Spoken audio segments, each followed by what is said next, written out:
Hey, it's Belle from Liberty Entertainment Distribution. We've got quality indie comics in hand ready to ship to you now. Yes, really. And it gets better. At Liberty, publishers set their own wholesale pricing, and we don't take any fees, so don't wait. Call or visit me today at ledg.us or call 1-800-525-2091. Come on in, everybody. We know you're out there. Hello. How are you? Chat's open. People are watching. People are just waking up. It's a Thursday morning. Ugh. July 1st. July 1st. It's the first of the month. Wake up, wake up, wake up. It's an old Reach reference there. Good old Bone Thugs and Harmony. Yeah. It's I can't believe it's like we're already less than half a year away. Good morning, Mike. Good morning, lovelies. Good morning, Mike. Good morning. Doing well. Come on, everybody. It's time to talk funny books through a coffee-induced waking haze. Yeah, really. I mean, sometimes my brain is still in last March, so. Mm-hmm. I just had an entire year put on hold. What do you expect? Yeah, really. It's a new month, a new day, and he's feeling good. Hey.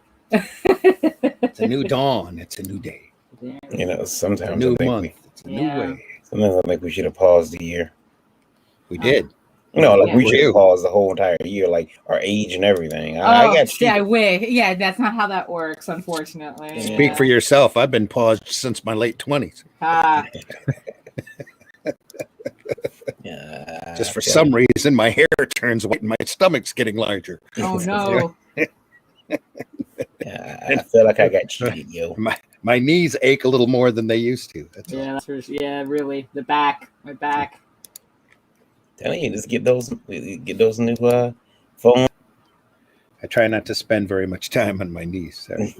Marv says, I wish you all a great day. Hello, everyone from the future. Good morning. Going back to work now. See you later. Hey, Mike Jimmy. Hey. Mike Jimmy says, we call this 18 with experience. Yeah. It's more like 28 with experience. 28 was a good year.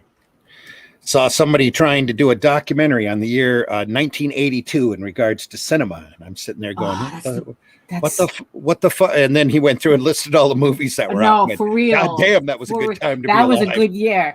That was year. Vintage good year. Really, that year was magic. I swear to God. Yeah, I saw that. You have that in just about every art form. You have those magic years that pop out with the right time, right place, and right situation. You go back, 1939 was a phenomenal year in cinema, and 82, and geez, it just is crazy. 82 was great for me. That was 68 or 69 for music, I think, maybe 64, somewhere in there. For rock and roll, really big booming time. 82. If I could say there was a year that was formative for me, it was 1982. That's for sure. Well, my formative would have been 81, but I was in my mother's stomach. I was literally forming. Literally, you're formative. Varian baby. That's just gotta be strange, though, to wake up in a world where all of this great stuff has already happened, and you're like, I remember where you do that old man thing. I remember standing in line the first time I saw Star Wars. Star Wars, right? Yeah. You saw Star Wars at the theater? What? You mean the reissue, right? Yeah. It's got the fourth release, the one with the It's like, nope. Read it in the papers. I think that was a great popcorn movie. So for me, it's like the closest movie that came to Star Wars, like the frenzy of Star Wars, was Independence Day. I have never seen, I think it was the first time theaters actually opened for 24 hours just to play to accommodate the crowds going to see that movie.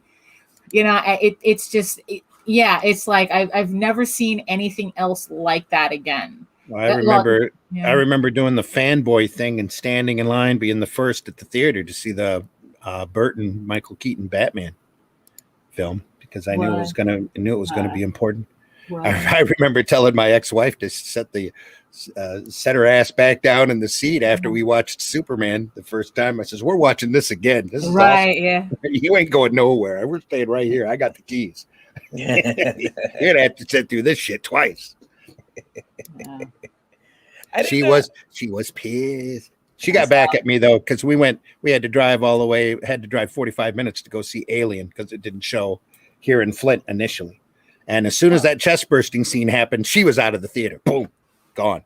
Wow, really? That's okay. And she loves gory horror movies. But when that happened, that was it for her. She was done. Just like, nope. I mean, look, it's like she had the real visceral reaction the actors did because they didn't see it. That was them seeing it for the first time too. They knew something was supposed to happen. They just none of that scene they weren't expecting.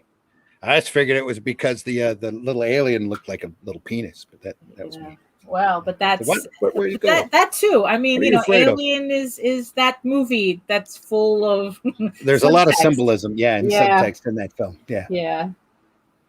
But that's a credit to what's his name for doing Ridley Scott. Yeah, Ridley Where you Scott. see the actors running out. You said I wouldn't have to do this again. Yeah. Oh, and by the way, Alien was a Jaworski Dune baby. Yeah. Mm-hmm. That's the only way they found Geiger was through that. Mm-hmm. Yeah. All right, good morning. 9 Realms is Varian. 82 is a damn good year for movies. Let's make 2001 a great, or 2021 a great year for indie comics. That's it already is. It already is, my friend. Yep. 1991 was an amazing year. Great movies, TV shows, and comics. Yeah. Charles Centino in the house. Good morning, Charles says, I saw 2001 A Space Odyssey in 1968 in a theater on a very, very big screen. Right. That was back when theaters were just one theater. So you could get the really big screen. Just imagine how that went, though, because nobody had seen that kind of a space movie, a serious space movie before. I mean, they had, I think Marooned was out at that point, but not like this, not like what Kubrick did with 2001. Just amazing. All right, me Babbers, Bristolian, good morning, LMAO. You told her hard. Whatever. Okay. Good morning, Indy Volters, Empyrean Vol in the house. Morning, Empyrean. A morning show. This rocks. Oh, hey, Chris T. Hero. We hope to not disappoint. We have been here for, I think we've been doing breakfast buzz for at least a year and a half, right, Varian? Yeah, say that.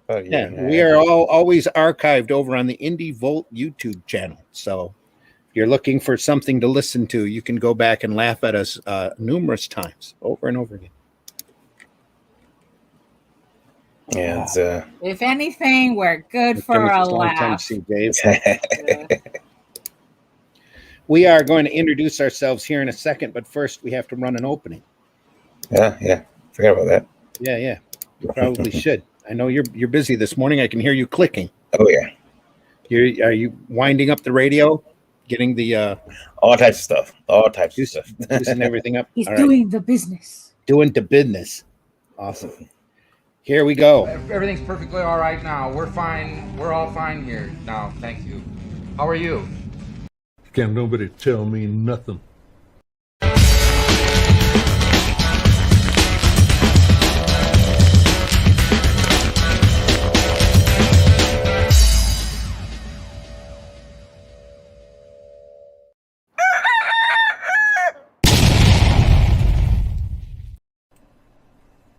Comics are awesome. Yeah. Which comics? Good morning, everyone. Good morning. Our comics are awesome. Screw that. Which comics? Yeah. Ours. Which comics? Only the good comics are awesome. Yeah, because I don't know. I don't know. When an actor says it, I gotta wonder: is he still acting? Yeah. Is he still acting? Is he pulling my tail? I think it came from the heart in his toilet. It was awesome. Mm. We all know he was in his bathroom when he did that. Even celebrities have to do YouTube videos in their bathrooms. Comics are awesome. Sounds like he was hemorrhoidal relief. At least he didn't say they were the shit and you hear splashing. Comics are the shit. All right. Hey, everybody, we're rated TVMA DLSV. Welcome again to another episode of the BrEaKfAsT BuZz here on the Indie Volt Radio Network. Yeah. We hope you're all having a good morning, good afternoon, good evening out there, depending upon where in the world you are. So hopefully you can come on in. Yeah. You can even listen to this show in bed. It's great. Yeah. As long as we don't have too many of these lulls. There is it's weird because I wasn't on Geekgasm. Oh, I was. Well, you kind of just enough, I guess. Fleetingly. Just enough to for us to know that you're there. Yeah, generally I'm there, and so when I wake up on Thursday morning, I'm pretty tired. I'm still complaining, like, oh. Well, that's because you have to save all your energies for Saturdays now. Yeah, and for backer shots. Yeah. You have to do aftercare. Yeah, get the old Indie Princess aftercare. Yeah, which is when she decides to drink 37 shots of something called liquid cocaine and wondering why she can't get up in the morning. Why am I sick? There might be a correlation. Yeah. Why am I sick? You don't know, huh? Okay. Why don't I feel good? Mm-hmm. First question from Indie Volt Radio. Well, shouldn't we introduce ourselves? First, we should all introduce ourselves. I was waiting for you to take over the okay, yeah. I know it gets exciting. I know we're like really excited to push forward, but we really do need to tell people who we are. Told Varian earlier, I think I took my grumpy old man pill this morning. Woke up all bitter and angry. Yeah, that happens. I had mine last night too. Yeah. My name is Varian Grant. I've been making comics since 2008. I'm the founder of Indie Volt Media LLC. Started making comics, like I said, in 2008. I'm a comic book artist, publisher, creator, geek, gamer, dad, husband, reluctant taxpayer, your child's favorite comic book artist. And it's BrEaKfAsT BuZz. And I'm here with Randy and Daphne. I'll let them introduce themselves, though. They can do it much better than I can. I don't know about that. Right, yeah. Do a great job introducing both of us at this point. Hey, everybody, I'm Randy Zimmerman. I am a longtime alternative and independent comics producer, publisher, creator, done just about everything that you can imagine in this business, longer than most of you have been alive, probably. Arrow Comics, Caliber, Antarctic, freelance for many years. Right now, I'm working on resurrecting Arrow Comics once again. We're going to be kicking out 4 titles a month, 2 monthlies and 2 bi-monthlies every month, starting in August, available solely through Liberty Entertainment distributors. So you're going to want to go over to ledg.us or have your retailer jump over there and sign up. We know it's another distributor, and there's been they should be used to it by now, having picked up at least one additional distributor by this point. There's no harm in picking up Liberty as well, because Liberty is a direct distributor. They ship, they only advertise the stuff they have in their warehouse, readily on hand and available to be shipped out the next day right to your retailer, so that he can take it right out of the box and put it on your shelf. But that's Arrow Comics 4.0 coming out beginning in August. And if you want more information on that, jump over to our Facebook page, our link tree. There's a YouTube up there where I still need to put a video up about what we've got coming here in the next couple of months. A lot of exciting things to show you, and hopefully we'll entertain the industry here. So, also joining us today is Daphne Lage. Daphne. I'm the third wheel in this clown car. Hello, my name is Daphne Lage, and I am a cartoonist, illustrator, and comic book artist from New York. And I have been self-publishing comics since 1992 because I don't know any better. And I am known for my funny animal fantasy adventure Tall Tales, right here in this beautiful, printed by our lovely sponsor Mixum in this beautiful edition right here. so that, and I'm also known for my medieval fantasy soap opera Ego Raven, Heir of the First Unicorn, which I am packing up and shipping off the first batch of Kickstarter rewards right now. And well, not right at this moment, obviously, but after the show is over, I'm going to the post office. And also will be available through Liberty Distribution as well. So if you want to see Ego Raven in your local comic book shop, have them contact Liberty, and they can also get this book there as well. You can read both my comics online at Tall Tales, TALS online.com, and egoworks.com, EGOWRKS. And you can check out all of my videos on how I make my comics on YouTube at Daphne Lage, LAGE Art. Chris T is very happy to have found us. Chris, we're happy that you found us as well. Make sure you tell your friends. Yes. If you haven't already, if you haven't liked and subscribed us over on our YouTube channel, please do so.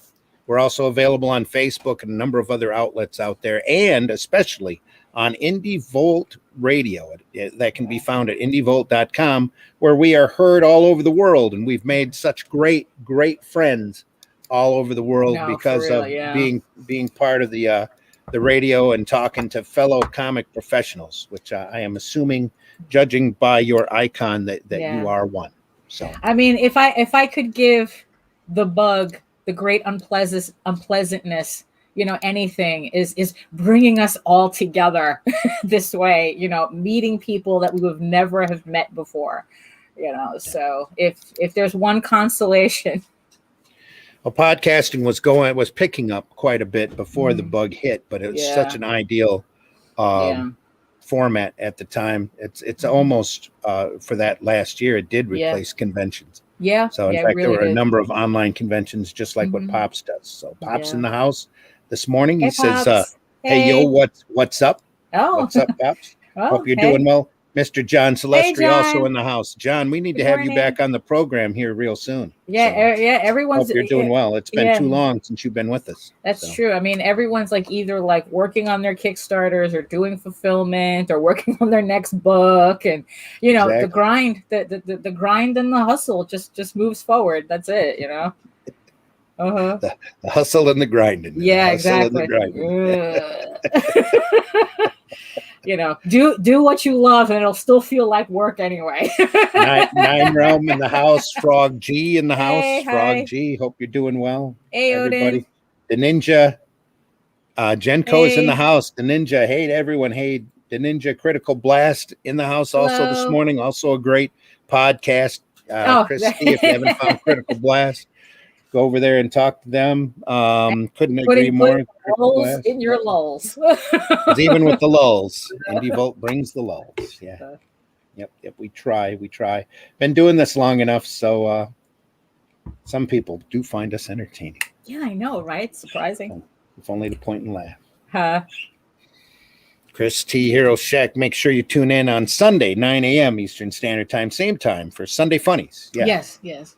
We're here Thursday morning for the Breakfast Buzz, Sunday morning for the Sunday Funnies, but also in the evening at 9. We own the nines. We own the nines. We like the nines. Tuesday night, we do a live wire broadcast podcast, which is really where we first started. Then we also we had a show on Monday that we're hoping that will be coming back, where we were talking about digital comics. Then on Wednesday night at 9 p.m., we have Geekgasm which is kind of geekery from a female perspective, but everybody can listen in. Right, on that. No, we love everybody. Fridays, I think we take off, right, Varian? Still, we used to have Art of War on that program. It was kind of a draw stream, and we stopped doing that. And Saturday, the Indie Princess, who's usually here with us on Tuesday night show, she has a program on called Backer Shots that we don't run on the Indie Volt channel, but it's available on Lola, the Indie Princess channel, where they sit around and encourage people to buy into other people's crowdfunding campaign, and then if they do, they take a shot. No, it's where you learn phrases like liquid cocaine. It's a little stronger, more adult oriented than what a lot of times what Indie Volt does. Indie Volt actually has a few sponsors that we try to pay for our streaming with. Try to pay for our streaming with. Critical Blast has never missed a Sunday Funnies.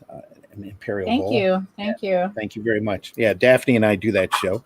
We try to keep that on track. three quarters of the time it's very unplanned. Uh-huh. A lot of us are busy doing other stuff, and then it gets to be Saturday, and we're like, "Oh, got a program tomorrow." Yeah, exactly. Yeah, that's how I keep track of. That's kind of how I keep track of time now. Do I have a podcast today? Yeah.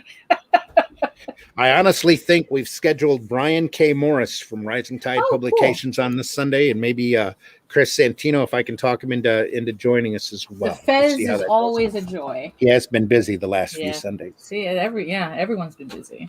Yep. Yeah. From the desk of a small press publisher, hey, Joe says, "Morning, all. Morning, Joe. How you doing? Hope you're doing well." All right, Varian, anything? Yeah, there's a guy to on the road in named Drake. Drake wants to know how can he keep his. He doesn't do it. Well, I don't do anything but draw on my tablet. I thought Drake sang, had a big career. No. He wants to know how he can keep the dust and the strange substances that just appear on his Wacom tablet. My tablet stays out, but oh no, my keyboard. Hold on. Okay. Daphne diving for her keyboard as we speak. My tablet stays out. It does get dusty. Eventually, I just have to get some of those little electronic wipes, and I just, I need to get headphones with a long enough cord. Wipe it right down. Yeah, I just have to wipe mine down occasionally. I do sometimes, like I'll have like a candy bar, or I always say when you open a pop, you never know what those little those little specks of pop land. Usually you can assure it's on your screen though. You won't see it until it's definitely on. It's on your screen. It's on your keyboard. Yeah. The real thing though is to learn to turn your head before you do those spit takes. I mean, make sure you turn. Yeah, I know. Cough away from the board. Keep all those foreign substances. I mean, I had before I changed my setup. I had a really bad habit of because it is a bad habit of eating at the computer, and like I said, you get your keyboard gets all gunked up and whatnot. But when I set everything up for my tablet, this is sacred space right here. And as you can see, it's like I always keep my tablet covered until I'm using it. And when I use it, I do make it a point to not eat in this space. I mean, that's because I gunked up my other computer so much. It was gross. Yeah, I have a old vinyl cutter next to me that I keep covered at all times. Just for that reason. Because also, like for me, especially in this office, another big thing along with food particles is bird dander, which gets into everything. So so I have to keep everything covered or constantly dusting in order to try to keep everything clean. I just recently cleaned out the filter. This computer is not like a month old or something, and it has a filter in the front. And when I went to open it, the filter was completely clogged. Yeah. After a month. So it's constant maintenance to keep everything clean, because you need it to be clean. Yeah. You'll find that if you clean those things too, you clean, like especially your computer, a lot of times it'll perform better.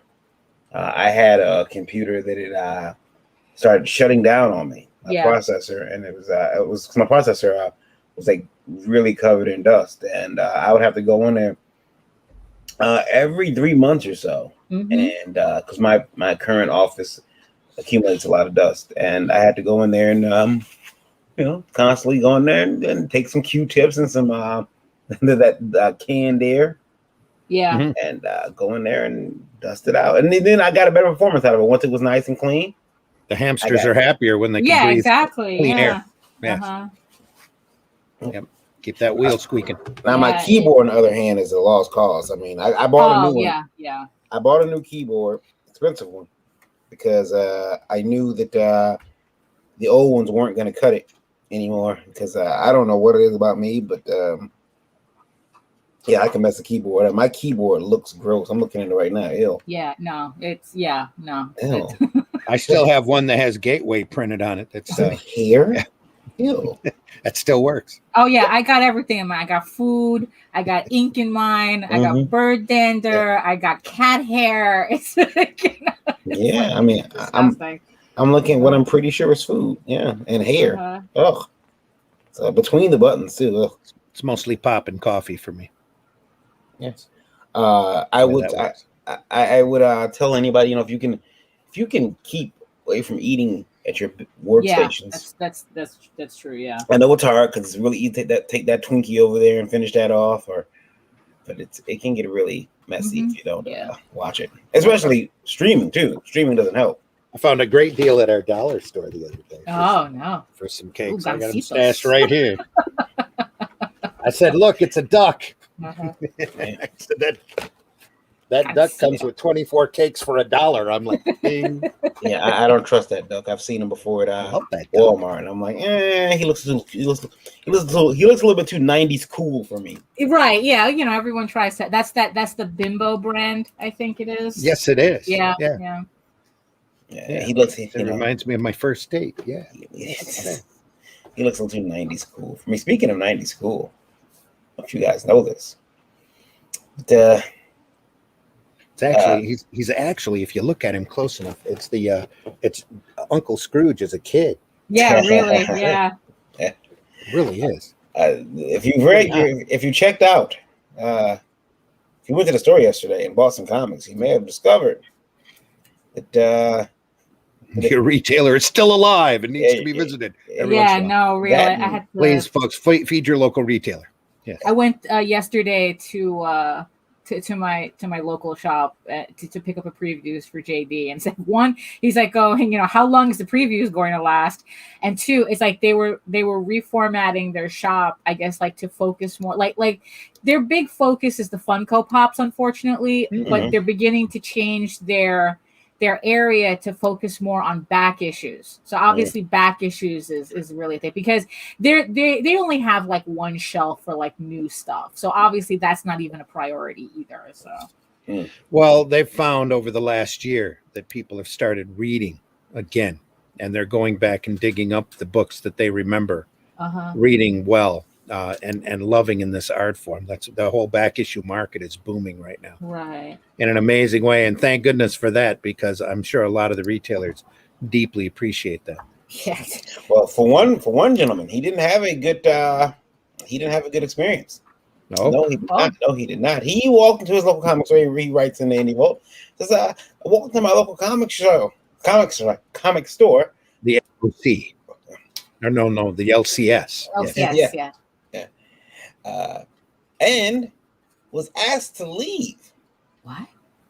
Well, because you have to wear pants when you go into those stores. Oh, he was wearing clothes. His clothes is what got him kicked out. I was told my pre-order, my pre-orders will be refunded. Any pull list I had will be canceled. What the fuck shirt was he wearing? I was not allowed to come back into the store. Really? Yes, he writes in the Indie World. He's what bit of profanity did he have on his shirt? This is our friend L. Nolan, by the way. We haven't heard from him in a while. Oh, it was L. Nolan. Yeah. Heck yeah, L. We hope you're doing well. Yeah. Sorry to hear about your troubles here. Yeah. What were you wearing? He was wearing a frog jacket. Oh. Well, see that, and again, Pepe. that's Wait.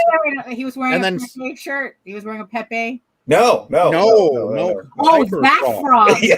The other frog. Yeah. Okay. Yeah, the other frog. Yeah. Right. Okay. All right. Now I'm not. Okay. Now. Okay. Because I thought it was the other frog. Yes. Which, that's kind of hairy. But this one, it's like they got to grow up. Yeah. Fucking retailers got to grow up.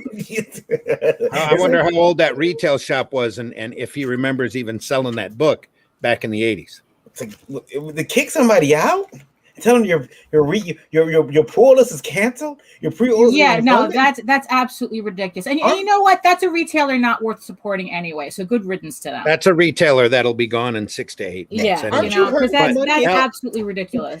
Make sure that was the owner of the shop that kicked you out, and not some local flunky who thinks that he's got some sort of godlike control over who gets to. Oh, that's true. Not that's true. Yeah. Because watch out. Yeah. A lot of these employees can be, as Daphne hates to hear, problematic. Yes, because that's not what the word means. So L, make sure that that's the owner. If it's not, then the owner needs to be informed, because usually the owner wants to make money. Usually.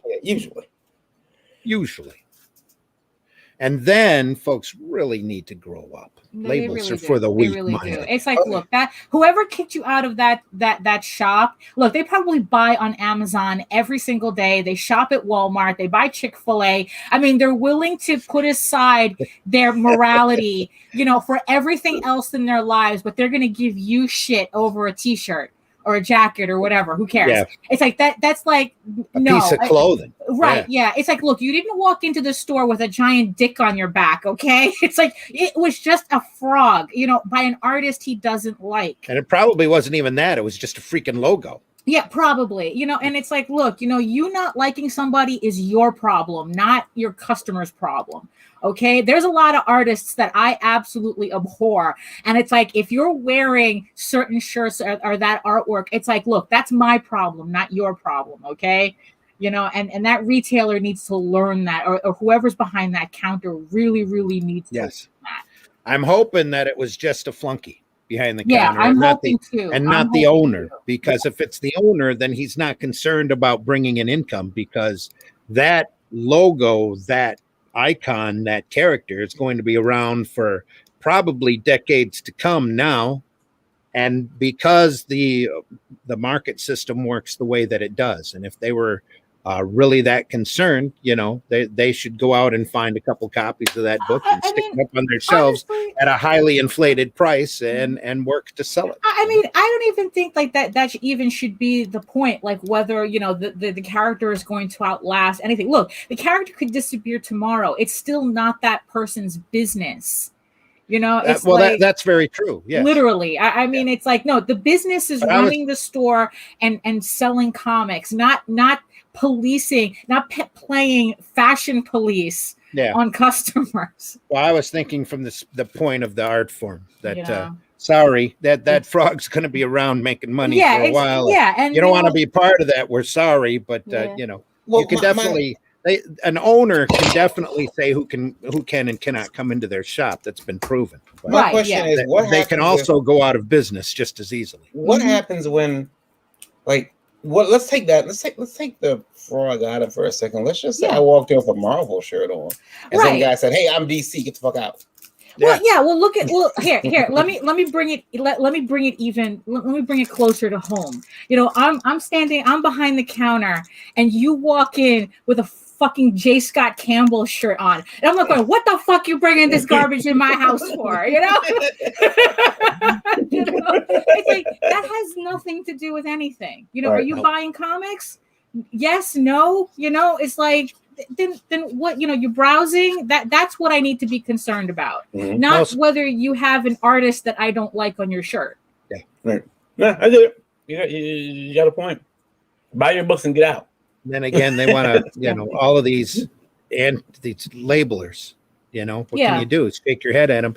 They don't want to make money. They don't want anybody's business. It's just a sad state of affairs. Well, and it's sad to hear about, El Nolan, and I hope there's another comic shop within your vicinity that you can go over and help them make a lot of money. Right. That don't care what you have on your jacket. Yeah. Because it's like, if you were a retailer like that, you'd be upset at eBay. You'd be upset at Walmart. Exactly. It's like all of these. Here we have the Coca-Cola company sponsoring death squads in South America to silence union, activists. It's like, a frog on a shirt is the least of your concerns. Even a logo on a shirt. Yeah, exactly. You should be happy you're promoting. Actually, he should be happy he's in your store dropping any type of money. But this is what happens apparently though. not. Yeah, but So. this is what happens though when we're in a climate where people think that consumerism is activism. Yeah. Again, oh, you did it. Did you do an activism today? You know, and that's what's happening. So this person thought that they did an activism by kicking you out of your store. What does your virtue signal say today? Poorhouse. That's right, what exactly. Says. I mean, it's a meaningless gesture. Yeah. Absolutely meaningless. Yep. Did he feel happier for kicking you out because he chased away your wallet? Right. You're still a shitty person. The person behind the counter. You know, yes. Right. You know, it's like kicking a guy out for having a frog shirt, you know. Now, like I said, if it was the other frog, I'd you know, yeah, okay, I'd be a little concerned. But come on, really? I mean, you know, it's not like you were wearing a swastika or something. Well, I was just going to say, back when I was retailing, we had people come in with all sorts of shit. Right, but it's like, we didn't turn them away because we were business people and we knew their money was still green. Come on. Right, you know? It's just I mean, holy crazy. crap. It's like I live in New York. People wear everything.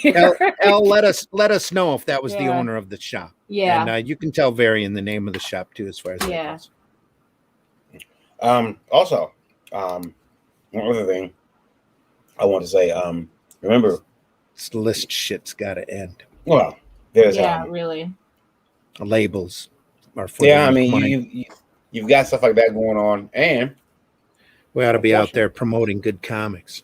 Unfortunately, we have freaking agendas, art form. Unfortunately, we have people who are making these grandstands for, you know, for social points.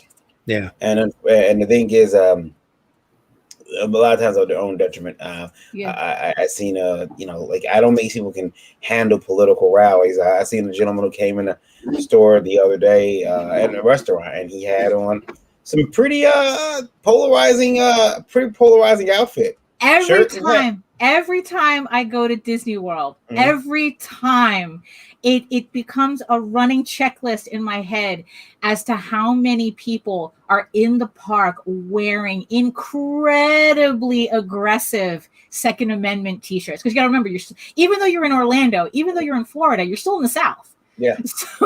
So and we're talking incredibly aggressive t-shirts, and they're just walking around and, you know, this, that, the other thing. And it's become a game for me to see how many people I can see wearing that. Usually it's at Epcot though, for some reason. I don't know. It's the city of the future. Yeah, exactly. Cancel culture needs to cancel themselves. That's what Apex says. Yes. Chill. I swear to God, people need to chill. Eventually they will, Apex. You'll find people that chase customers off like that usually don't stay in business for very long. Yeah, they don't. Because if you don't understand everybody's money is green, then the happiest place on earth. Because here's the secret that they're not telling you is that all these little, you know, all these little, like, you know, consumer activism snowflakes, they're not consumers. They don't support shit. That's what they're finding out. Yeah.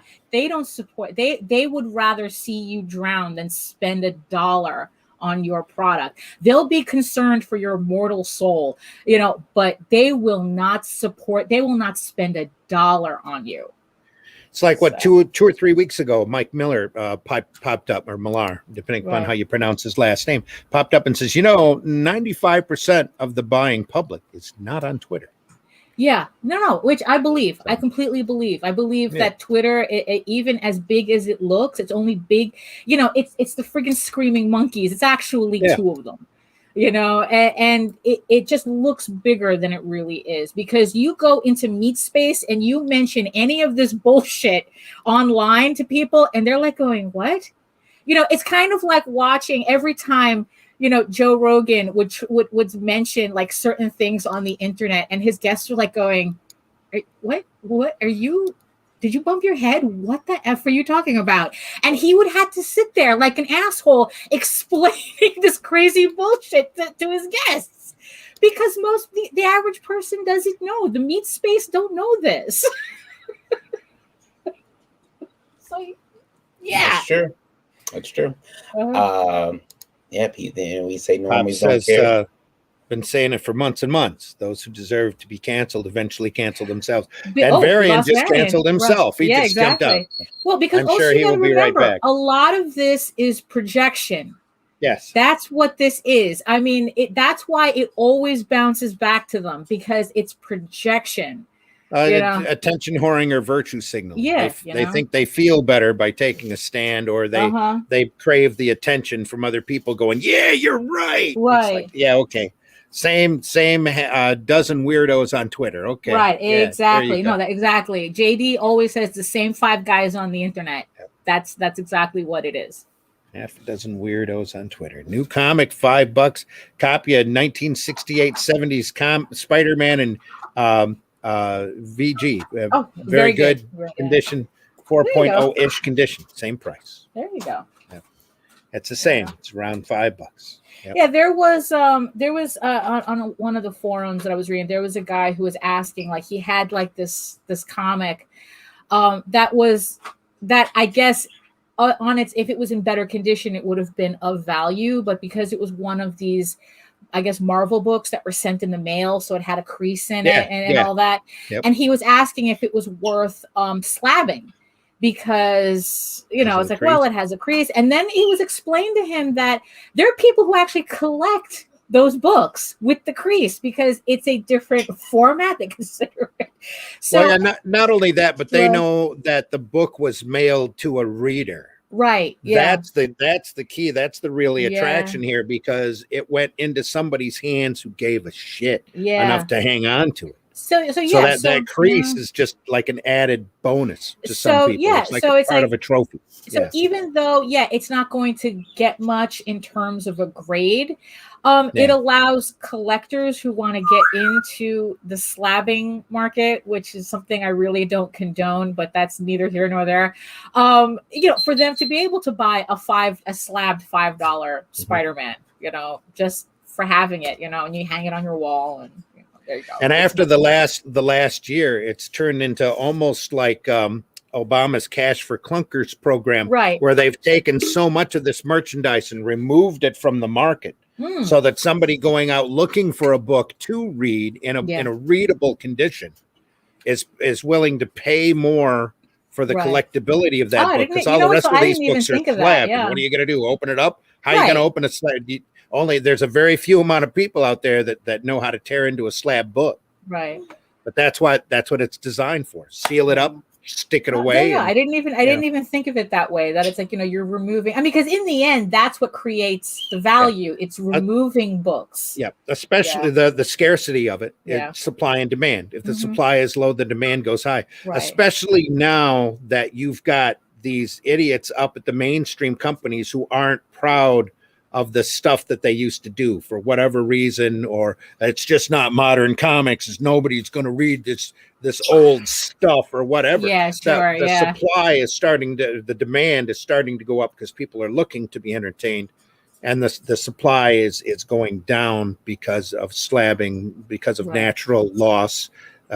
Moms still throw their kids' comics out. We lost JD lost a whole bunch of his collection in a flood. So there's still natural disasters and fires and that happen. So this stuff is becoming more and more scarce as we go I've along. never seen a grown man want to cry. I remember him. I remember him like pulling out one of the boxes, and he pulled out like a Walter Simonson Thor out of the box. No. Yeah. And it was completely molded inside the bag. I mean, really, that was like sad. That sad, was like, that was tragic. Brian says, I knew a retailer who used to call the Marvel subscription comics condition UTBM, used to be mint. Fingerprints on it now. Yeah. And he'd charge extra for it. That's funny. It's got that crease, kid. It's got that crease. It's just like the popularity of these old spinner racks. Yeah. They got tossed after the direct market popped up and the drugstores started not carrying comics anymore. So now those racks are rare. So that's quite a novelty item, that I dearly love and appreciate. Right. Yeah. Supply and demand. I feel I should reach out to JD. This is 9 realms. You could both cry over molded over comics together. Not sure what happened to Varian. He should have been back by now. Yeah. That's all right. Well, he said yesterday that he was like moving cameras and plugging and unplugging stuff. Maybe. Yeah, it could be something. Hamsters on strike. That's what exactly. It is. Yeah. God damn, he must have pissed off his hamster. Yeah. That's the problem with having all of this technology. Apex says, I miss spinner racks. I do too. Yeah. Yes. There's something about them. Yeah. I mean, that's where I found my first American comic. So, Well, it's like I was at a show with Scott Roseman. I mentioned to him that I had a spinner rack, and does it have that squeak? Does it have that squeak when you turn it? Because that's how my mom used to find me in the store. She knew where I was because she narrowed down with the squeak of the spinner rack because it would move from corner to corner of the drugstore that they'd buy comics at. Yeah.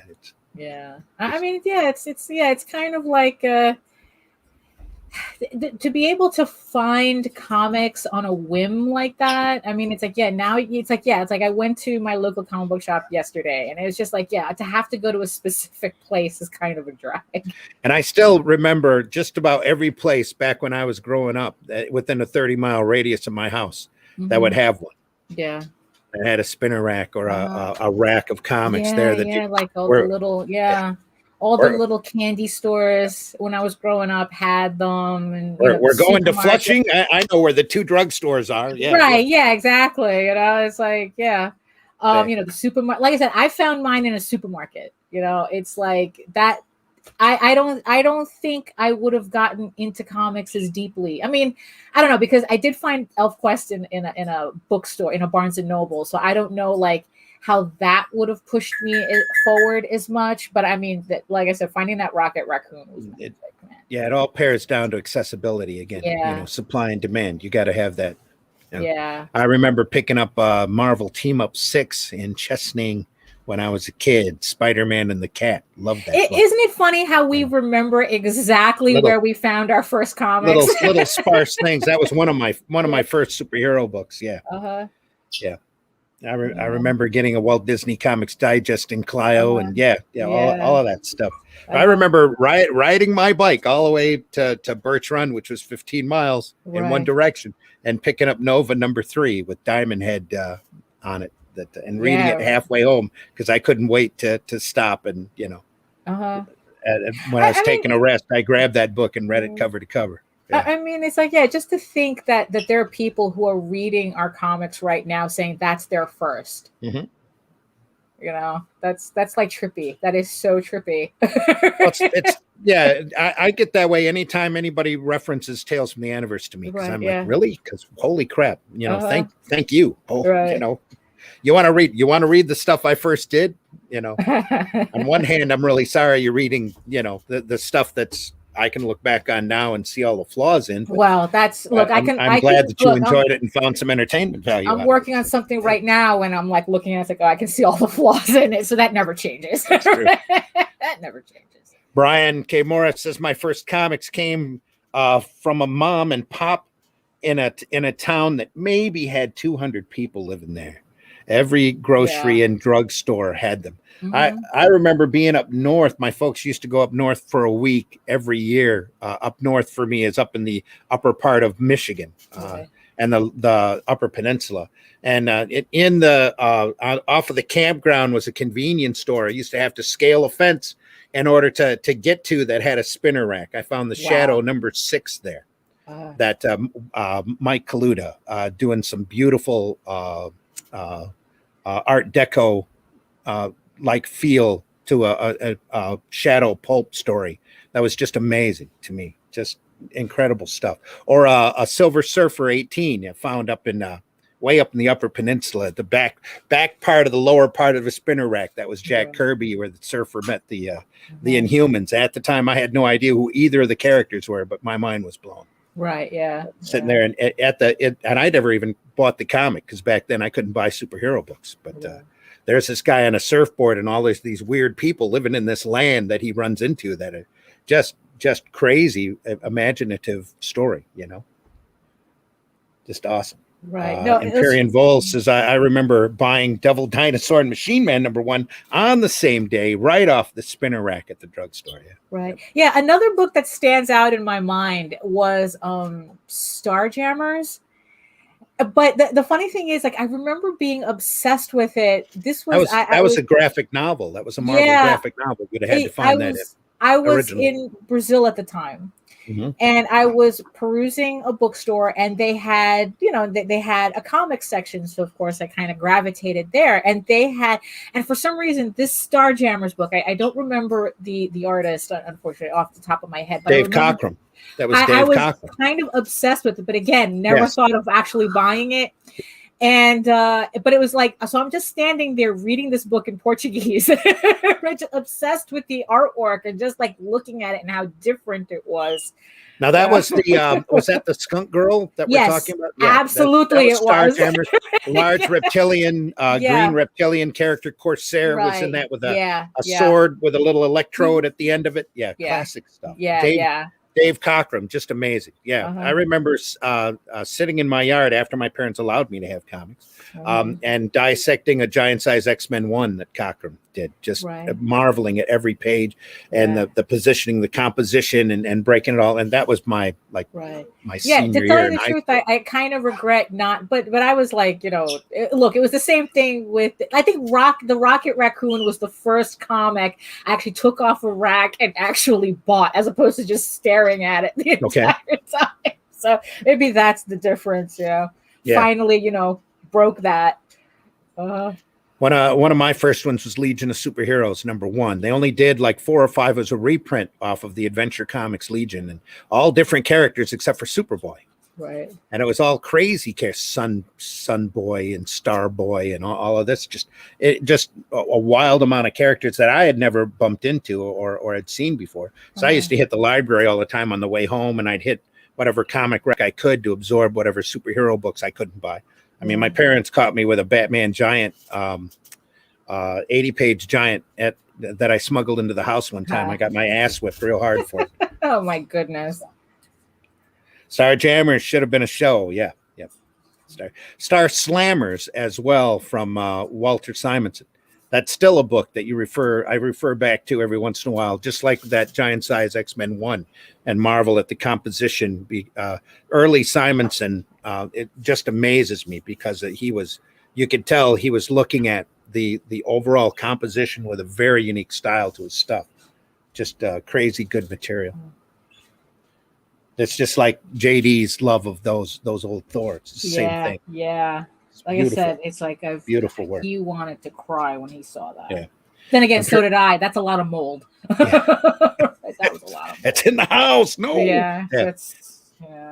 My first comics, my grandmother was an at-home piano teacher and kept several titles in her front parlor, which was like a waiting room. Horror, Little Lulu, Superman Family. My grandparents took pity on us so much because my parents were really overbearing and controlling. They used to keep a box of comics that would keep us busy every time we went over to their house.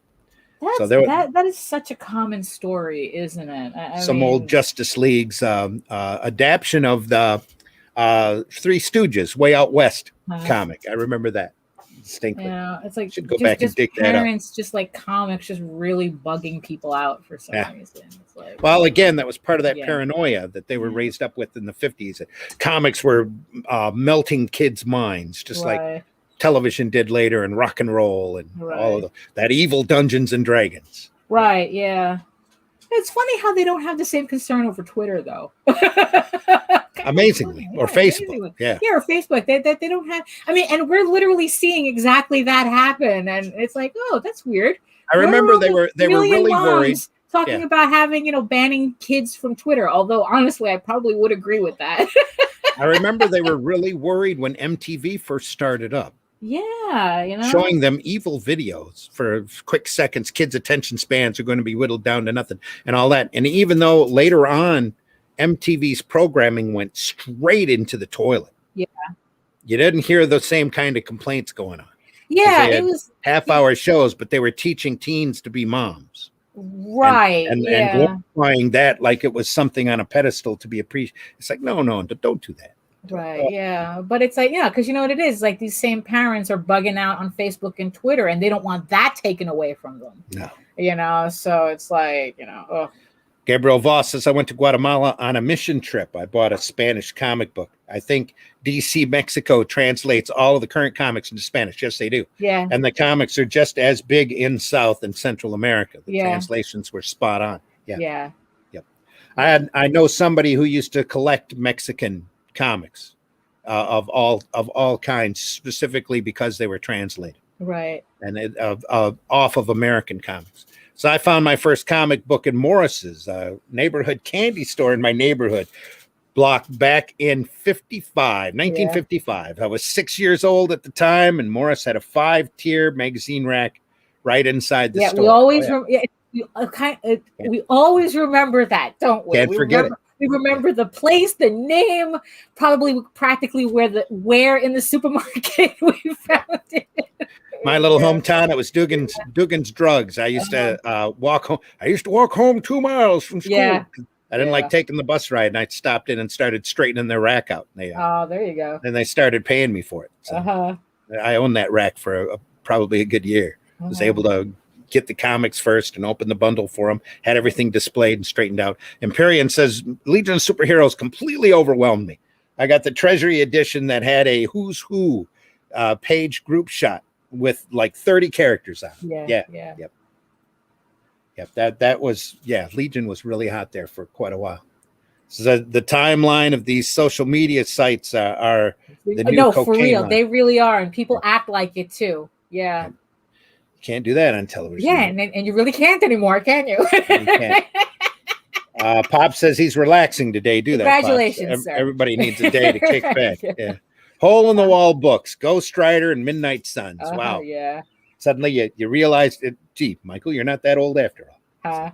My first comics were Spider-Man #1 and The Flash with a firestorm back and forth. Spider-Ham #1. Sorry, Spider-Ham #1. Okay, cool. I remember Not Brand Ec and Spoof. Show respect. From Marvel. Show respect. There you are. That is awesome, by the way. I am jealous. A Spider-Ham wobblehead. That's one of the Funkos. Yeah, I think I don't know if that was like a Walgreens exclusive or something. I kind of hate that Funko now has exclusives in certain stores and whatnot. So my mom was an expert in the quality comics and Fawcett characters, and would tell me about Plastic Man, Captain Blackhawk. Yeah, Captain Blackhawk, and especially that was leader of the Blackhawks. Especially Captain Marvel Jr., but nobody had any copies of those. No. But I got a couple. Blackhawks were DC did archive volumes for a little while on them. You don't see Blackhawks around anymore because they had a bad stereotype in them. They had a little yellow colored Asian, and they're named Chop Chop. That would run around with an axe. Well, it's kind of like, watching Indiana Jones and the Temple of Doom, and you're kind of cringing at Short Round the entire time now. It just changes. But that's how the social mores change. But if you go and you watch that first opening scene in Indiana Jones and Temple of Doom, as the dancing ladies are going by. Oh yeah. There's Kathleen Kennedy right in the group. Oh, funny. That's really funny. It's like. That's how she got her. Well, part that her first film. That's how they all. That's all. Hey, look, it's Hollywood. That's how they all get their jobs. Dave Cockrum, Legion of Superheroes were great. Yeah. And as a hormone injected young male, they were especially great back during that period. Because everybody had skin tight outfits on, and Defenders 10, Thor versus Hulk. Yes. Pops, yes. I remember as a kid, couldn't wait for the Avengers versus Defenders war to go on.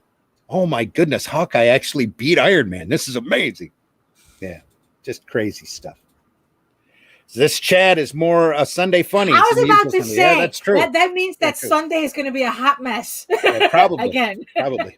This is what the Sunday funnies show is. You call him Dr. Jones. Right, yeah.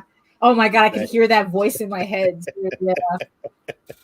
Travis Gibbs says, I listened to a man yesterday tell someone, tell a woman that Swamp Thing was the first comic book that no one really likes him. He's just the first. What? The first comic book, yeah. Absolutely, Swamp Thing. from ever. From ever, apparently. Everybody has their own context and perspective. Right, yeah. But I mean, I think the weirdest thing though is when that context hinges on the idea that nothing before their memories of it started existed. You know, it's kind of like, you know, watching the silly kids talk about how like Todd McFarlane was the first independent artist, you know, and it's like, really now? Wow, it must be hard being 12. Image did so much great things for the independent movement. Right, yeah. Oh, it's like really? Until really? you lived there and you saw. I mean, like it's literally like time only exists in their when they started realizing it, you know, not like history doesn't exist before. Their blinders, their perspective. Yeah, it's like, I don't know. It's like, you might want to talk to Dave Sim about that. Travis also says, I pride myself for not fighting him. Yeah, right. You know, you don't. You're just wasting your time, you know. Sometimes you just can't fix it. Exactly. You just that's why I'm not more of a participator on Twitter and Facebook. Yeah, exactly. No, you just can't and also there's way too many people who relish being ignorant, so you're just going to be banging your head against a wall the entire time. So Russ, comic book black belt, DC Stalker, first comic I can remember being given. Captain Britain was the first one I bought. There you go. Yeah. That's from a that's two different British perspective. That's two different things. That's the first comic you were exposed to, and then the first comic you actually spent your own money on. It's two different things. Two different memories. Varian says the Heap. No, the Heap. The Heap was first. The Heap actually was before Swamp Thing. The Heap was 1940s. Yeah. Varian says black belt, I just got Stalker #1 in a random pickup and went out and got issues 2, 3, and 4 to complete the series. $2 an issue, and it was perfect. Yeah. I think I've got the set of Stalkers in a Ditko DC reprint book that DC went through and reprinted everything Ditko had done in volumes. Yeah, Stalker was in there. I found I found that Rocket Raccoon, I think it was #2, and then it's like I had to like maneuver trying to figure out how to order the rest from Mile High. That's when you had to like write checks and mail shit in and, you know, get stamps and stuff. That's how I got X-Men #95 because the distribution on that was so slight in the area. I picked up 94 when it came out because it was right off a Giant Size 1. And then I was waiting and looking and waiting and looking. It didn't come out. And then 96 come out. And it's like, what? Yeah. No Thunderbird. What the heck? So I had to order that from Richard Elf up in Canada and had it shipped to me. I remember it well. Yeah. I think that was my first mail order comic. And then I ended up subscribing to the Comics Buyer's Guide right after that. And becoming a huge fan of that for a long time. Jake says, I don't remember the first one I got, nor the latest one. Just you know, lost to time, like with my other escapades. You know, Jake, you've been busy. You know, it's like you have a lot going on.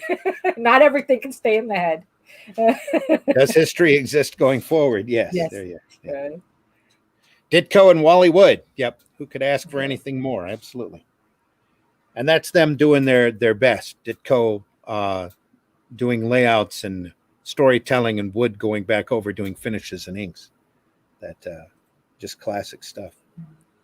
Says I'll hit my stomping grounds tomorrow and see if I can finally find Sable by Eclipse. Or was it Gold Key? Mike no, Grell. it was Grell? first. It was First Comics. John Sable, freelance. Mike there's Grell, there's also a number of reprint books out on that, and also a property that nobody thinks of or talks about much anymore. That at the time was just incredibly good reading, really good stuff. Literally, Grell at the high point of his work. I have Longbow Hunters was my first exposure. That was right after Sable. Yep.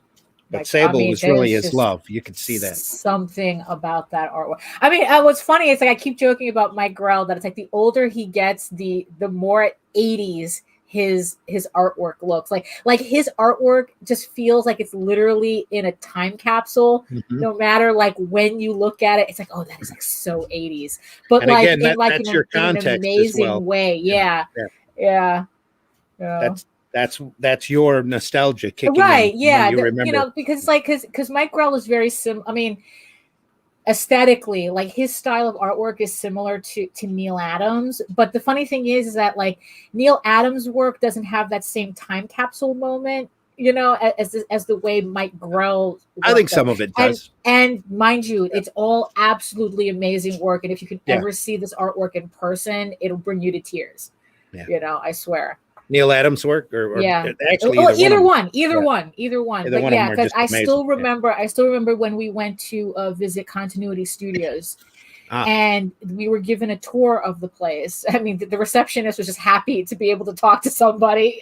I'm sure not a lot of people even know that the studio is there, that you can actually go visit it.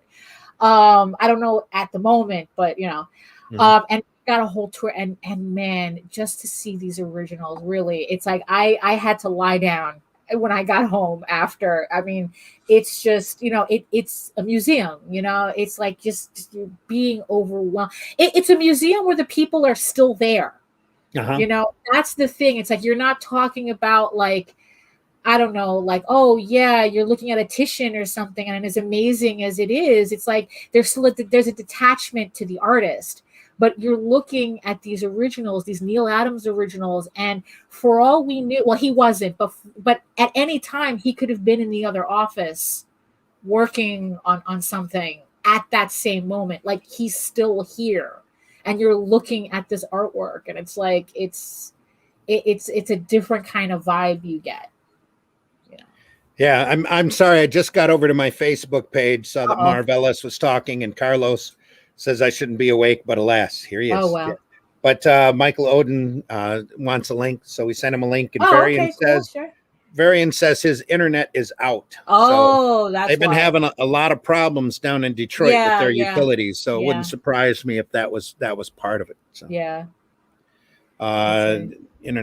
Michael's in the green room right now. I think he's eating the Cheetos. I mean, because here we got the warning for like, oh, don't use unnecessary appliances and air conditioning because of the heat wave. And people were actually texting the city back. It's like, shut off all the billboards in Times Square, you bitch. It's like, if you care so much, there you go. You would think so. Yeah. But So we had so we know what so we're having our thing over here too, because I heard it someone describe it as being outside is like standing in a sick dog's mouth.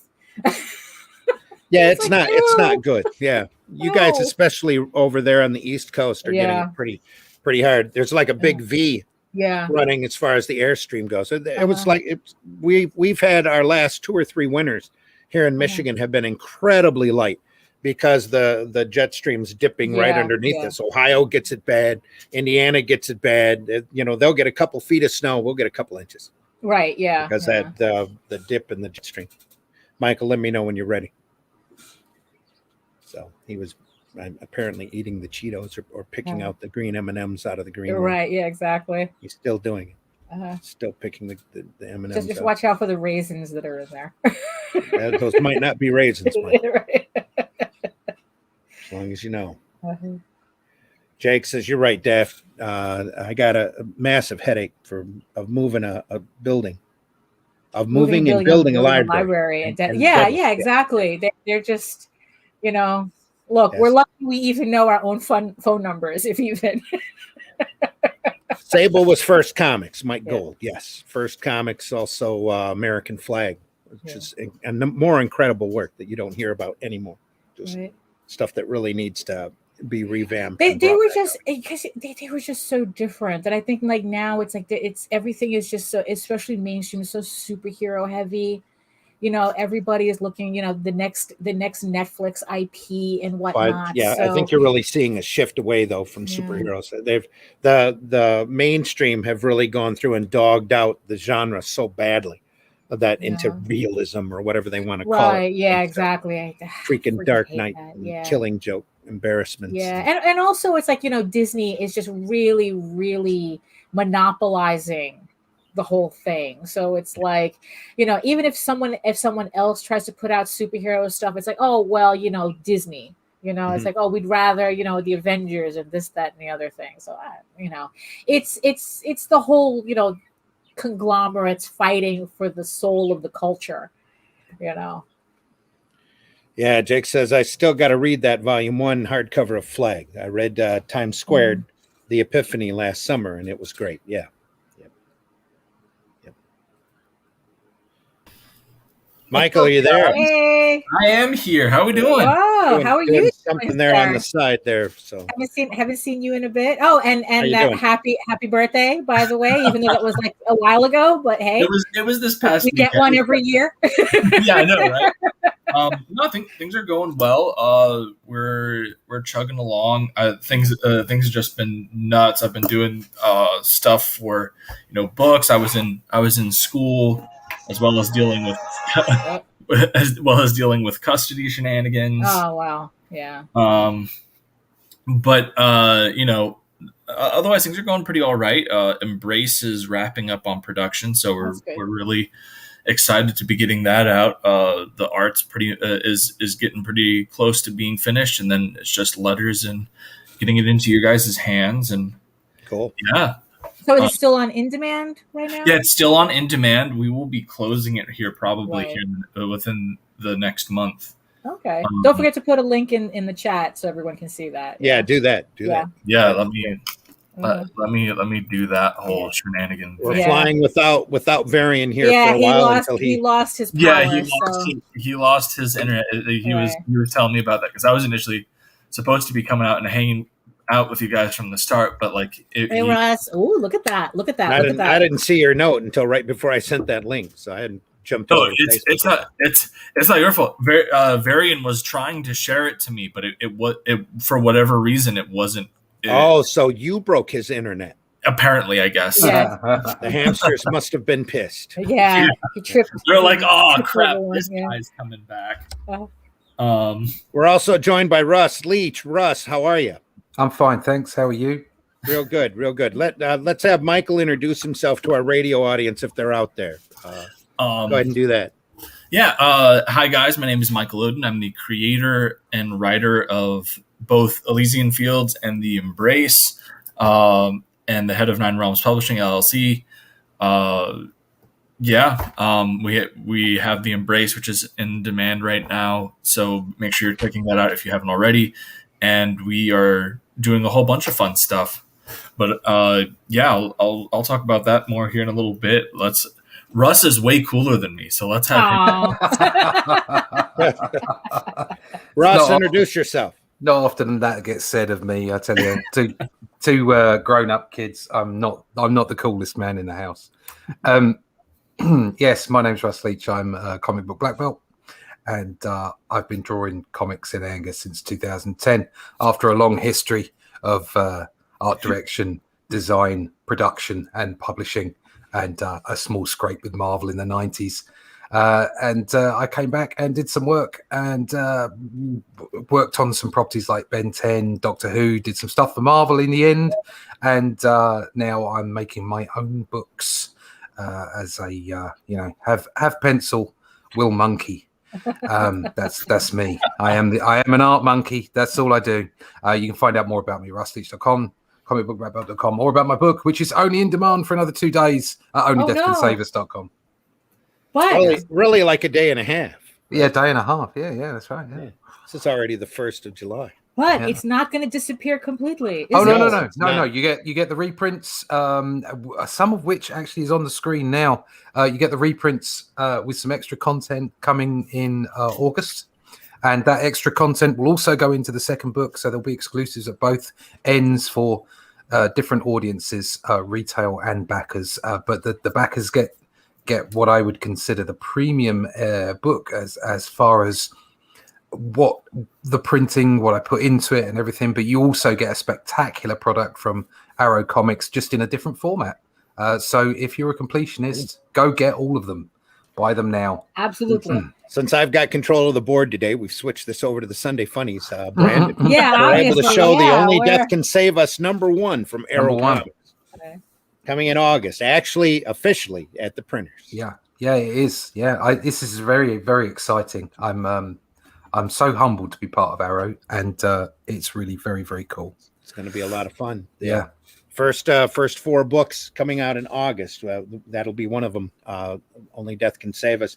Then Luke Stone's Hybrids #1 will also be coming out through available to the retailers through Liberty. Also, the Indie Revolt regular title will be out available then. That's black and white. 32 and I pages. will also have an 8-page story in the October issue of Indie And she'll Volt, have the cover in the November's issue. Oh, there you go. So you see, That'll be focusing on funny animals. Actually. Always special. Always. I might even have a story to get put in for the Indie Vault. Oh yeah. We're looking for stories. Plus, HeroBot Zero will be coming out in August as well. I like that. Oh my god, he needs to be like a plushie and a vinyl toy. Yeah, I need a toy of that. Yeah. The Mighty Might of Might will Yeah. begin in August, so it's going to be a lot of fun. Yeah. Can't wait. And then the month after is Revolt 2, Hybrids 2, and then Paragon 1 and Calico of Shard 1. Ooh, coming out then.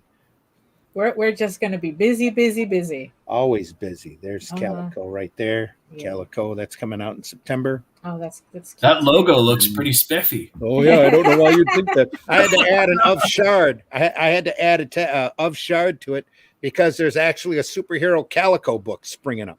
Oh no. Some guy that attacks people that are cruel to animals. Oh, okay. It's a pro PETA book or something apparently. Oh, that book! I completely forgot about that. Yeah, I had seen. I didn't know it existed until after we were well underway on this, and you had already designed the main Calico logo. Right, I mean, but I have to give you credit. That's a really good logo. I really like that logo. That's even more talents from the man. Yeah, from Odin. Yeah, really, it's fantastic. I just had my first person yesterday ask if that was Kahio. Oh well, you know. Yeah. I mean, you're not going to win them all right? Yeah, that's true. Yeah. No, but like I remember seeing the whole because there was somebody did a review on that Calico book that you're talking about, and it was like, look, like I get what you're trying to do. Yeah, this is gratuitous. Like this isn't even fun to read. But that's look. I used to be a paytard when I was younger, so it's like so it's like I understand. That's the aesthetic they go for, like really ham-fisted, very very misanthropic, just very it's that's their thing. Book, that's like, the shtick. The book starts off with like a puppy getting murdered. Yeah, and they're all, and it's very, very graphic and that's typical PETA stuff. Yeah, that's not the way to get people to want to support. It really isn't. But I mean, to each their own. That's their hill to die on. It's like, look, it's like we hold the superior Calico, so we're good. Exactly. With that glorious logo design.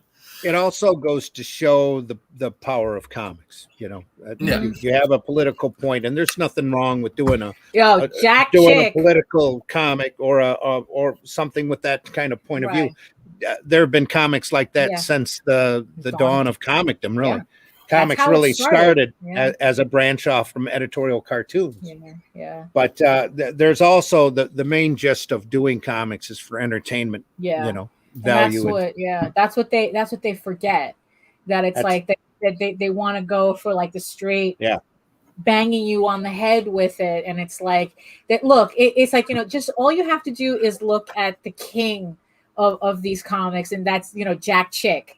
And it's like, how can you not be entertained by that stuff? Oh yeah, like that. That's why it's like he's like. I mean, they're collectors of his work, of his little things. I pick them up whenever I see them, and they're not totally unsanitary. Yeah, I mean, absolutely. It's like, there are ways. Yeah, there are ways to do it, but it's. If I'm at a truck stop, because I have to go. Oh no! And there's one sitting there on the shelf, and it's like it's not too soiled. I'll take it. Oh no! That's just for that reason. They're very entertaining reading. Yeah. They're little tiny flies. Yeah, I love that format too. I was telling Varian, I really want to do a goofy parody comic like that and start leaving it all over the place. Yeah, I think that would be hilarious.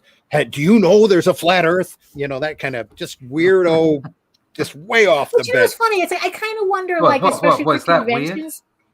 Well, to some just people, make sure you don't fall off the side. You're good. You know, big letters. The aliens are among us. That kind of thing. They are. That's the History Channel. That's the History Channel. We're also doing Paragon for September as well. That's a superhero title. I can't wait for folks. The History Channel. Yeah, it really. It's like right. Yeah, the not history. Quite, very much worth watching. Yeah. Used to be known as another H network. Yeah. A different H word that would probably raise our algorithms pretty hard. You guys know that meme that's been circulating with like Anakin and Padme, where like and it's like, but you mean this, right? Right. So I saw one the other day that was like, we're going to make a channel about history, and it will be about real history, right? And then it just, but it will be about real history, right? Well, I remember reading that all this, that the way television is now, because I remember when the History Channel was actual history, like the Discovery Channel was actual like documentaries. A&E used to show plays. Right. Yeah, exactly. Way back when. I mean, stage plays. And I had read that this is all a result of the writer's strike. That I don't know, that happened in like the 80s or 90s. I don't remember.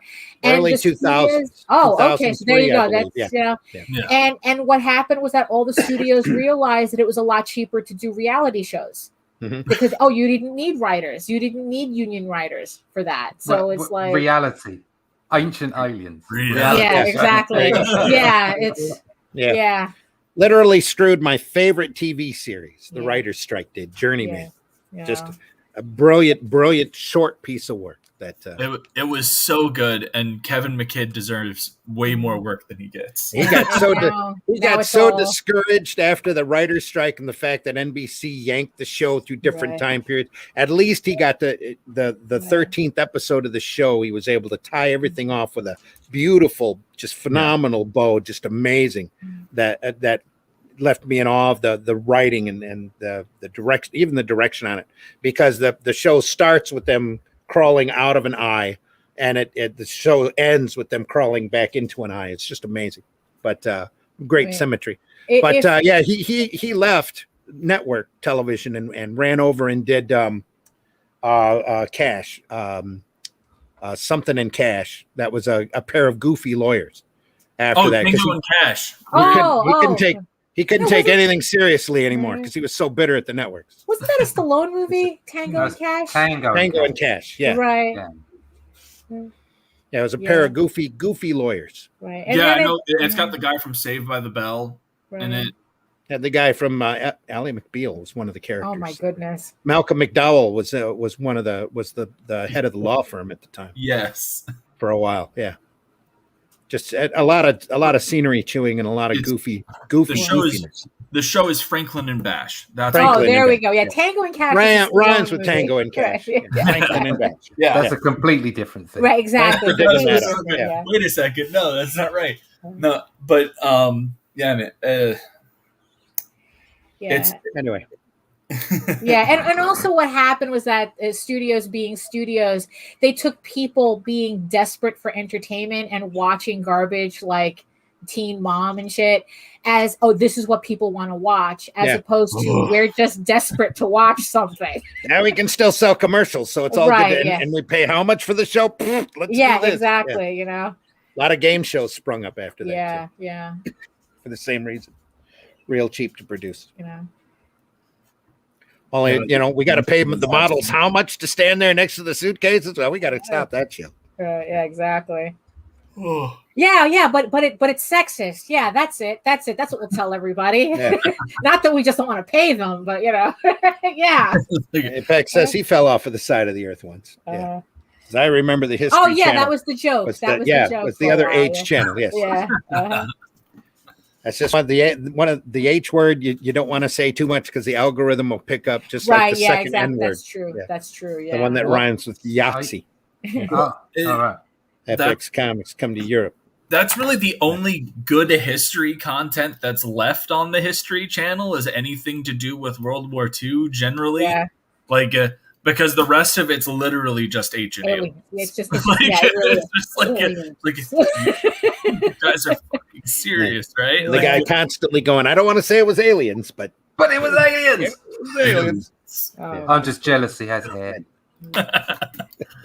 He has an overabundance of hair. Yeah. He can at least be a little bit more self-less and donate some locks. Every time I see him, I miss Babylon 5.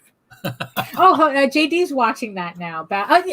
Really, it's like he's watching Babylon 5, and it just really amazes me how things really are of the time that they're produced in, because I'm listening to the dialogue, and the first thing that hits me, and I go, this is pre 9/11, isn't it? Yeah. You know, like there's just something about the way they speak and talk and portray things in the show that, like, after 9/11 happened, they stopped doing that in media. Mm-hmm. Like, I don't know, like kind of like Starship Troopers, how really bombastic and, you know, and just very military rah it was, and then after 9/11 it just became something completely different. Yeah, but I thought you were gonna say how dated it was, because I was gonna say I just rewatched Babylon 5 and enjoyed the hell out of it. Well, it's like it's dated in a sense of like the aesthetic. Like I said, it's like I said, I recognize it as pre 9/11.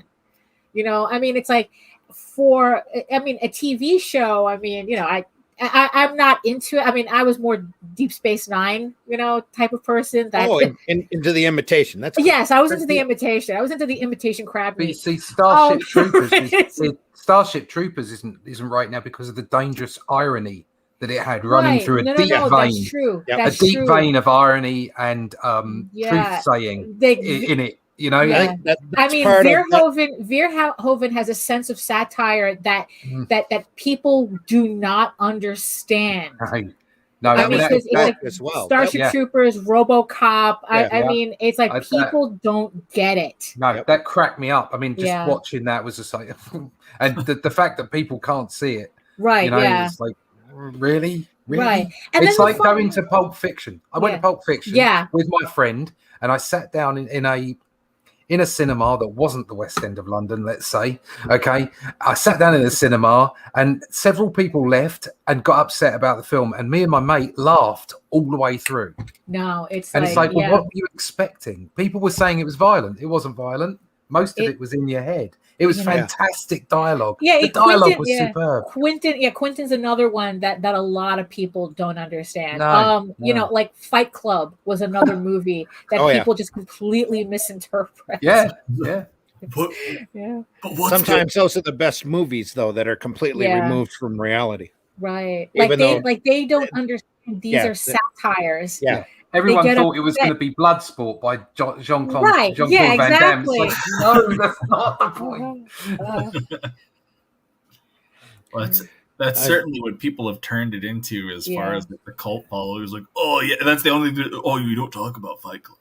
It's like, well, you're talking about it, obviously. But it's like, which is, you know, the gag in the movie. You know, it's like, obviously you're talking about it, you know. But it's if your takeaway from Fight Club that it's about fighting, you're not paying attention to the movie. You know, and forget about how it compares to the book. You know, Tyler Durden is a completely different animal in the book. Yeah, and I'm not talking about the penguin either. Varian says I like to watch long-running shows and note when cell phones and smartphones appear. And how they change the stories. That's actually a really cool thing to do. I think I might start doing that now. Because that's also a reason why there are a lot of modern movies that don't have cell phones and all that, because the directors and the writers, they say that it's like, no, it changes the dynamic of the story. Yeah. You know, it's like, I think Cloverfield, was the one that was really clever with that, where it's like, you really did have people with their cell phones out like that, because also they were referencing 9/11 when that's exactly I think it was like the most filmed incident, tragedy. Empyrean says like the first few episodes of ER, really, they can't use computers, and it's a running joke. Characters get loose and can't talk to each other without a payphone. By the end, everyone's got an iPhone. Exactly. It really does change. I guess like to bring up a topic that it kind of like dovetails into a topic that we were talking about yesterday on Geekgasm, where someone had mentioned, I guess they were doing a Judge Dredd series with a female Dredd, with the woman playing Dredd. And I said this, and I says, look, unless they're doing the show about Judge Anderson, it doesn't make any sense, because it's like there's a reason why certain characters are portrayed the way they are. You have Dredd, you have a James Bond, you have the Pinhead. Those are the examples that we used yesterday. There's a reason why they're guys. And just to gender swap them for the sake of gender swapping, you're not doing anybody favors, and you're kind of changing the story without understanding what you're changing. I hadn't heard that about the Dredd TV show. I didn't hear that either. Last I heard that the character wasn't going to be named Dredd. Right. It was going to be a female lead, but it won't be. They're not changing Dredd. Oh, okay. All right. So they're just going to bring in a female judge. It's like Gotham. It's like Gotham. Okay. Yeah. It's like a story about Mega City 1. Oh, okay. Then without Batman in it. Okay, because I understood. And I haven't seen an episode of that because I can't see the point. It doesn't matter how good it is. It hasn't got Batman in it. Right. I mean, that's a certain thing too. Like, and you have to be, and I think for something like Dredd, you have to really, really be familiar with the mythos to really, really care about everybody else. That's why Gotham doesn't work for me. I honestly think so. Like the base premise of Gotham to me was something that could have been fantastic, where you would have a show about Jim Gordon getting broken by Gotham City to the point where like he's willing to accept the aid of somebody that's kind of a bend of the rules, like Batman. But that has Batman in it. That's a great way. That's a great premise. What you've just said there. That's brilliant. Batman's in it. He might not be in the foreground, but he's in it. Right. Yeah, but like you could have a series where you start off with Jim as a young detective that's like that was on the Wayne case, and like have Gotham break him, and then by the finale of the show, you have Batman coming up and Gordon's assigned to it. And like Batman, you feel the presence of Batman rising throughout the show, but like you don't need him there. But like that was the whole thing, is that's not how they approached it. They had Jim Gordon taking on all these people that were supposed to be like iconic Batman rogues. And it's just like you've completely devalued the point of Batman. Yeah, exactly. Right. But those rogues were there because of Batman. Right. That's part of the ethos. Is that he's as crazy as they are. That's the mind games that the writers are playing with you. That Batman is off it. Okay, and does he create his villains? Is it his fault? Yeah. That's part of it all. And if there was a payoff, if they could say, right, what this is exactly as you just said, Michael. And you know that at the end you're going to get that Batman payoff, and all it is like another person, a very important character's perspective on the story. Great, but it isn't. It's just Gotham without Batman, and then throwing everything at Jim Gordon. It's like, well, that's not. No, you just had to look at it as an alternate world. It wasn't remotely Batman. But get me a cow.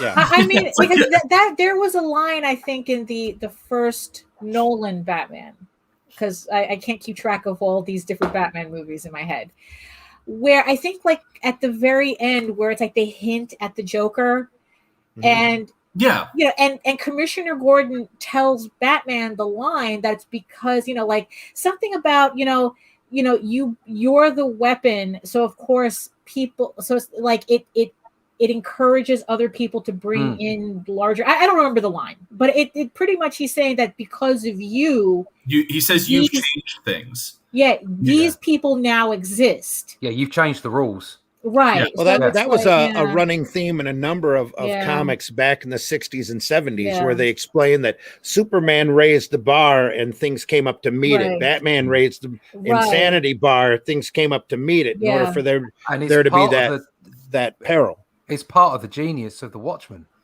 I mean, that was all part of that story. It was all sewn into it, which was why Watchmen was so great, which was why mainstream comics were wrong to think that was the new way of making comics. But it was a fantastic story that brought you outside of it. And actually, what it was there, it wasn't necessarily, for me, it wasn't a thing that said, "Oh, aren't all comics trite and rubbish and awful?" What it meant was, it was like, no, these things are golden. They're beautiful. They're fantastic stories. And this is like this dark, dingy version that you see in order to make you appreciate the versions that you have. But that's not the way it went. the comic audience, the creators, the mainstream corporate, whatever, did to superheroes off of Watchmen the same thing that's happened that we were talking about Fight Club. They took the elements, not the ideal. They took the elements from it and mutated it into something warped, not the same, and that's why you've got comics in the state, part of the state that they're in now, the over too much realism, too dark, too abysmal. All of the fun and the entertainment's been raped literally out of it. Yeah, that's why I'm so that's where I've been driven, because of some of the opportunities I've had in my career, some of the things that I've realized, some of the things that I've appreciated for what really made me want to draw comics, is that I'm totally into all ages. There's nothing wrong with a good horror comic or an adult comic.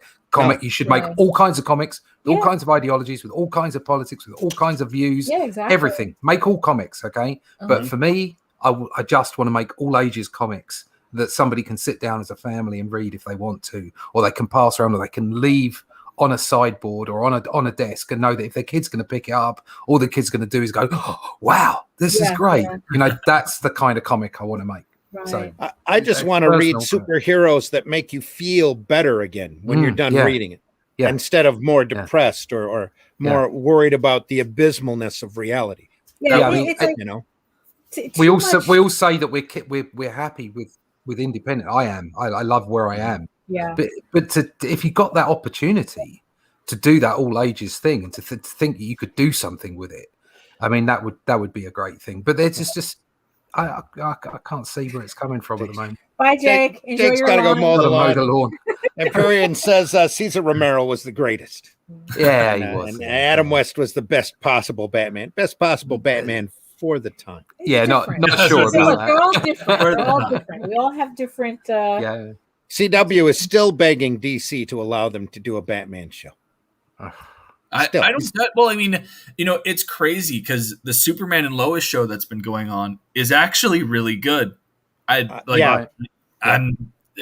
Superman feels like Superman, and it's not just that they take the idea and they've grown it and they've spread it into a different direction, and it's not even that so much, but they've also taken in other ideas and spread and grown that the subplot that they had with the guy who you really get the impression at the start that is Lex Luthor.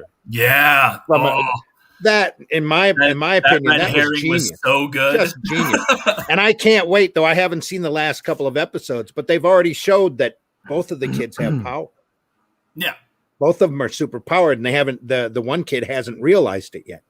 Yeah. And the family knows one kid's got problems. I like John way more as a character than Jordan, because Jordan's just kind of been stagnant this entire season. Whereas the blonde, I'm not sure about. Don't remember the names.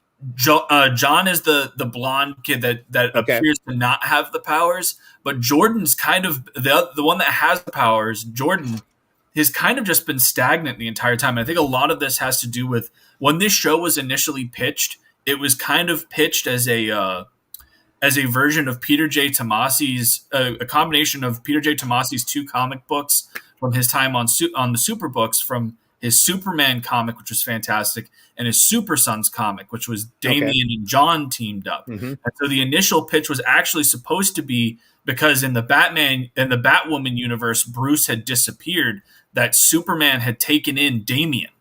And so Damian was living at the Kent farm, and it was going to be John and Damian kind of butting heads and everything, and Superman having to deal with that. Wait, Damian as in Robin? Right. Yeah, as in Robin Damian. Right.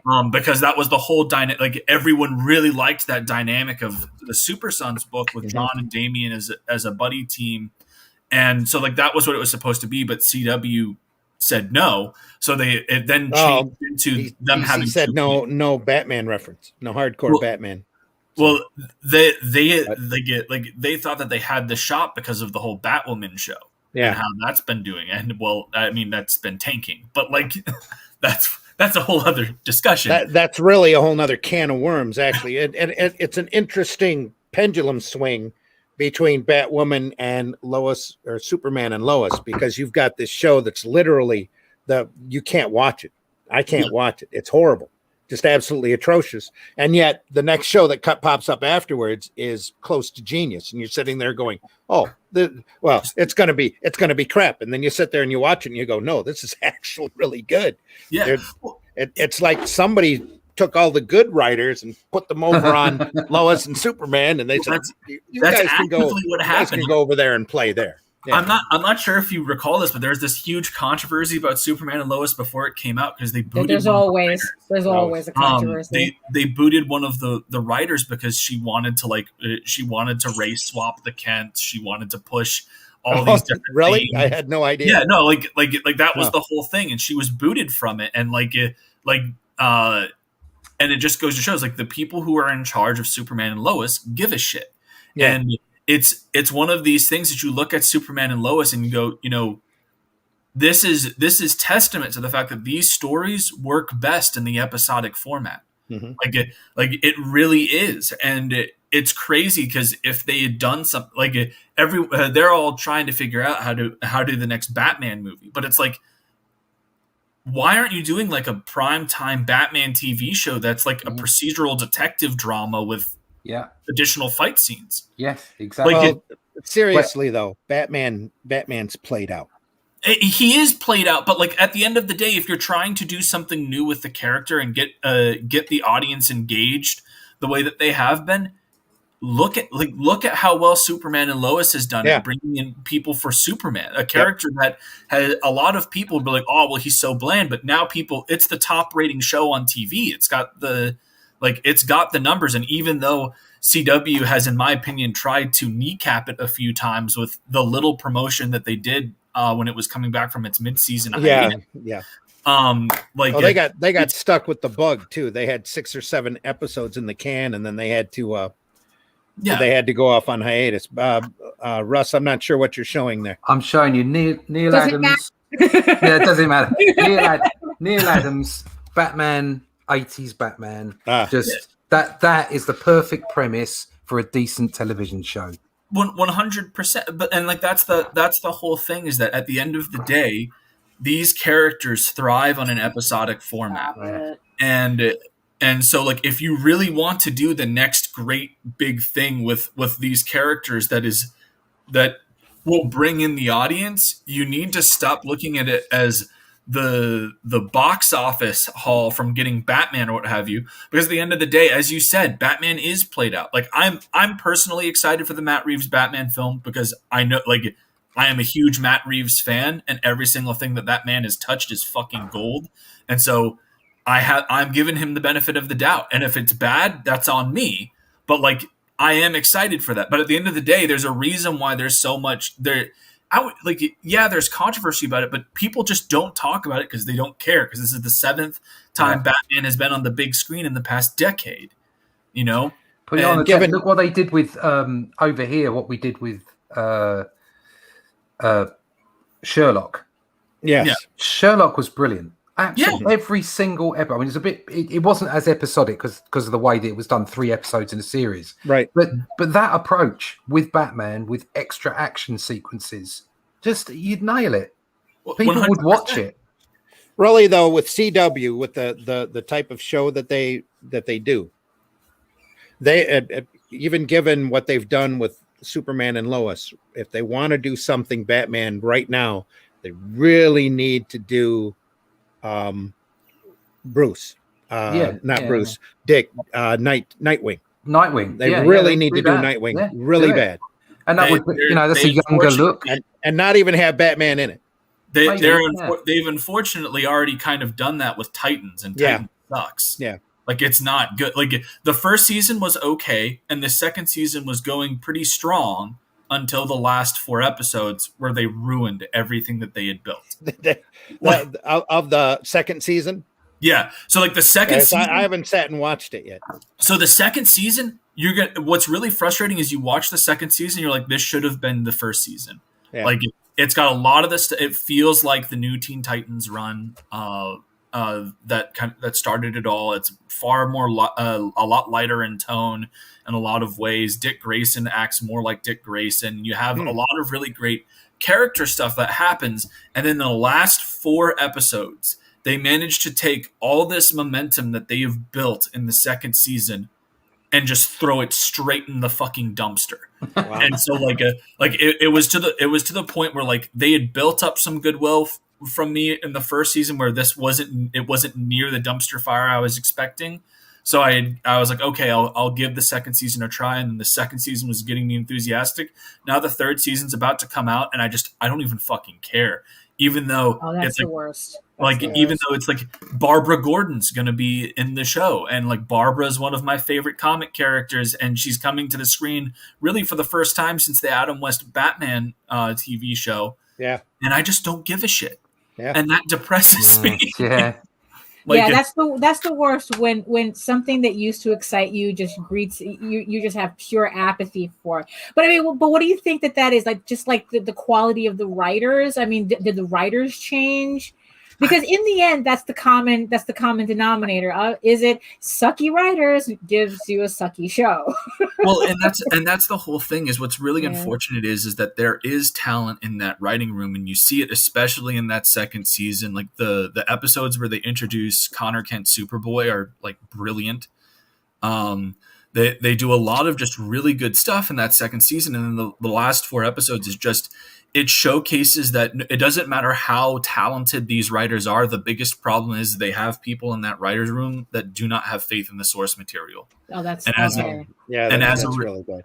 As a result, you get to the point where like the end of season 2 just feels so disingenuous to the rest of it because they're so intent on making everything so dark and edgy, and they completely miss the point. And I think it's not so much not trusting the source material as everybody wanting to stamp their mark on it. Oh yeah. Whenever you get a bunch of, you can't blame them. They feel like they want to do, and that's the trouble with constantly rebooting and constantly rehashing old characters. Big problem with Hollywood in general. Instead of having the guts and the wherewithal to create new stuff. And then what you do is, because of that, it breathes life into the old stuff because you're not constantly rehashing it, and people don't feel the need to stamp themselves on it. Right. If you actually give these creatives the opportunity to make new stuff, then the old stuff wouldn't be trampled on. Yeah. Empyrean Volt says superheroes are meant to be for fun. Adults can enjoy them, but the idea of a dude running around in his underwear battling evil only really works if it's for fun. Listen, JD was watching Jupiter Rising, Jupiter Ascent. No, Jupiter I've Ascending heard of is the that, movie. yeah. So it's Jupiter something, whatever. Jupiter Legacy. Jupiter that's it. That's it. And I mean, superheroes is not my thing at all. But this one, I just really like. I couldn't really get into it, and I think that's kind of part of the idea that it's like, yeah, you have these people in these ridiculous costumes, but you want me to take them seriously for some reason. Well, and that's especially white. White bodysuit. White is very difficult to pull off. Yeah. The other big problem with that is Jupiter's Legacy is from the whole Millar world thing, right. And I said this when Netflix acquired them. I was like, that is not going to be a good look for you, because Mark Millar is somebody that his writing is hit or miss. Right. You know, like when he does something good, it's really good. But he has so much on the negative side of things where it's just it's not even bad, it's just mediocre and forgettable. Right. I found it to be very trope derivative. Yeah. And he'll do types. Here's a Flash Gordon story you'll never remember. Here's a superhero story you'll never remember. You know. I mean, you know, everyone talks about Civil War, which is which is probably the biggest thing that Millar did in his career was between Civil War and Marvel Ultimates. Like I think those are the two biggest things that he two did. Pieces of derivative tropes. Yeah. Well, and that was the whole thing, is that Civil War started off with a pretty interesting thing because it was a conflict where you really didn't know who the good guy was. Mm-hmm. But then there comes a point in the story where Millar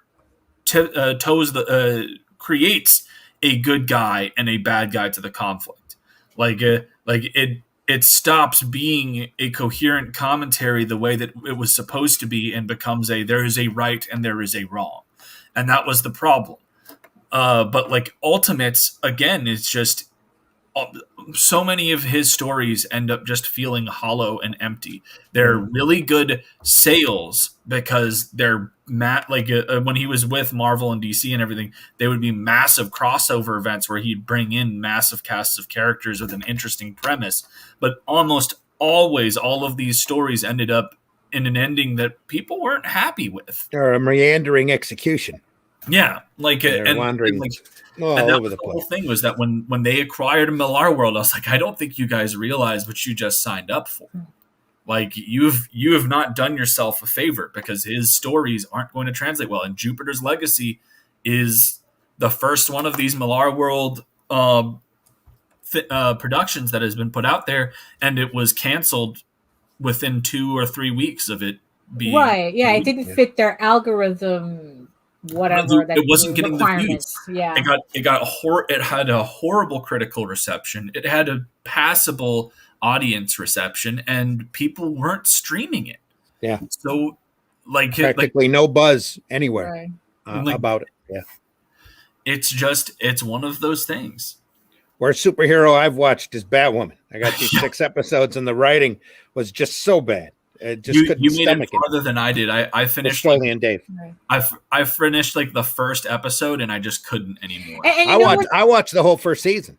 And the worst part is that it's the same thing when they did the Elektra and the Elektra movie and the Catwoman movie, and the wrong lessons. Instead of saying, "Boy, we really need to hire better quality writers for the next movie or the next series," it's like instead they're going to say, "Nobody wants to see female characters on the screen." Yeah. Yep. That's the lesson and that's like, no, that's not the lesson. That's probably the lesson we've seen from cinema from the past 100 years. Right. They're always getting the wrong thing. It's like they really do not want to hire writers, do they? No, because a good writer knows their worth.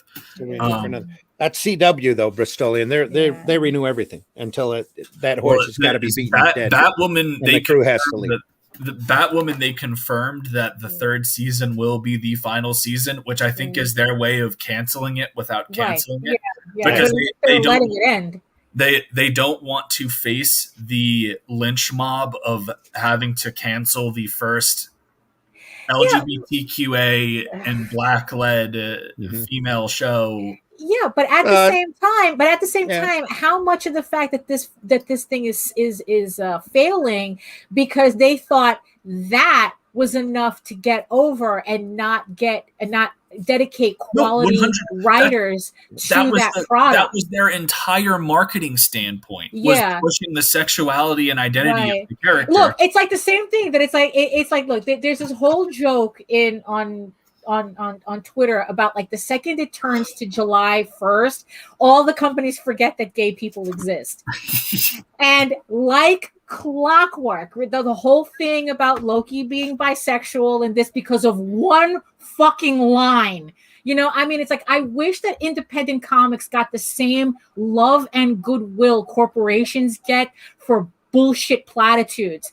I mean, it's like one line, you know, saying that Loki's bisexual, which if you already know Norse mythology, this has been beyond a thing. It's like if anything, bisexual is way too tame to describe. Right, exactly.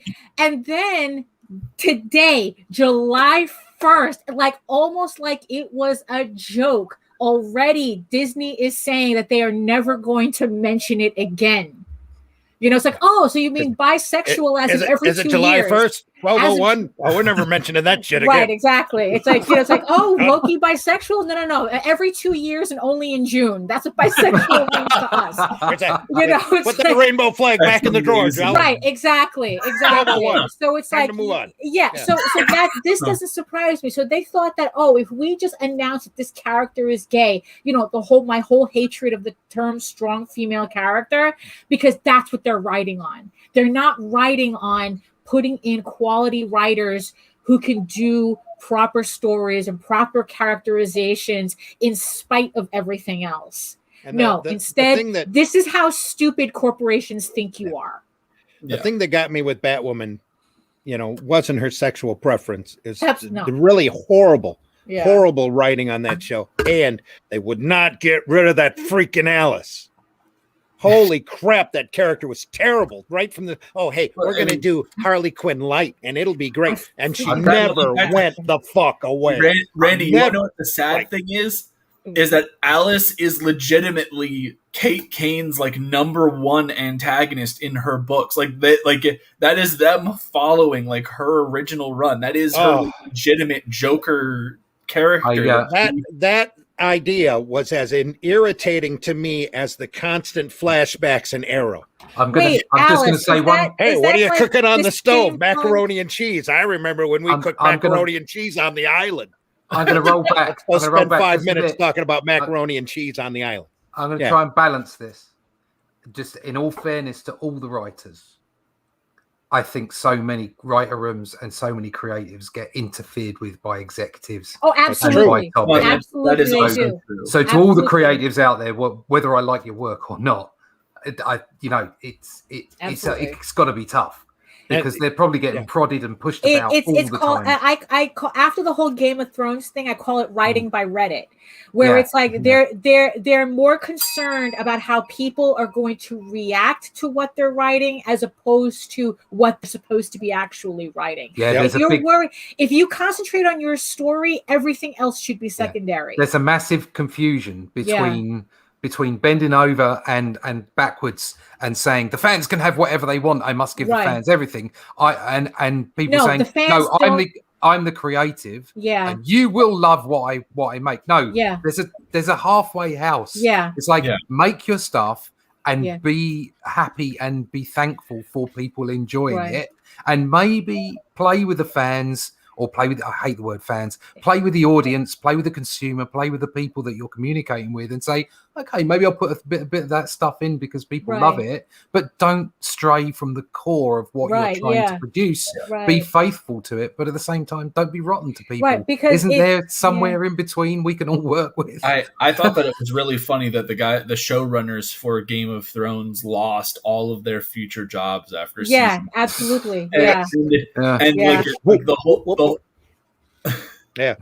Not only that, but they haven't been able to do a sequel series at all. They had 5 of them running at one point, and then they saw the end of Game of Thrones, and all of a sudden they're having a really hard time getting one to land. The big problem is the showrunners themselves even said that like the reason why things were so drastically different was because people had figured out where the ending of the show was supposed to go. That's the thing. So what that means that as a writer, you're doing your job. Exactly. I knew what the end of Lord of the Rings was before I went to see the film. Yeah, I know, right? Frodo does what? Crystallian says, I want a Storm series of her growing up in Africa and gaining her powers and her transition to America. That could be awesome, but unfortunately, it would get turned into America is racist. Oh, that's not even discussing that they would probably like find the whitest black person they could find to play Storm in the middle of Africa. I'm afraid so, probably. Bristolian, I think that was one of Marvel's greatest guffaws as far as publishing goes, that they should have started a Storm series the exact same time they started Wolverine. Because that character was just as interesting and just as dynamic and not quite as fucked up as what Wolverine became. So they had a lot of potential there that they just threw out the window. Oh, because it was a woman and because she was a wrong color. Right. Yeah. It's like, what are so you it's nuts? like so you're so it's like you have these executives already going in completely like having no faith in the project, and then they wonder why it fails in the end. Yep. Michael, tell folks how they can find you. Guys, wow, it's 2 hours already. Damn. Yeah. You guys can find me at on Twitter at ElysianFields_0. We have the Embrace, as I said, going live on Indiegogo right now. We have I know that Connery came on here this past week to talk about Shift, which is a book that I got hired to write, which is really fun.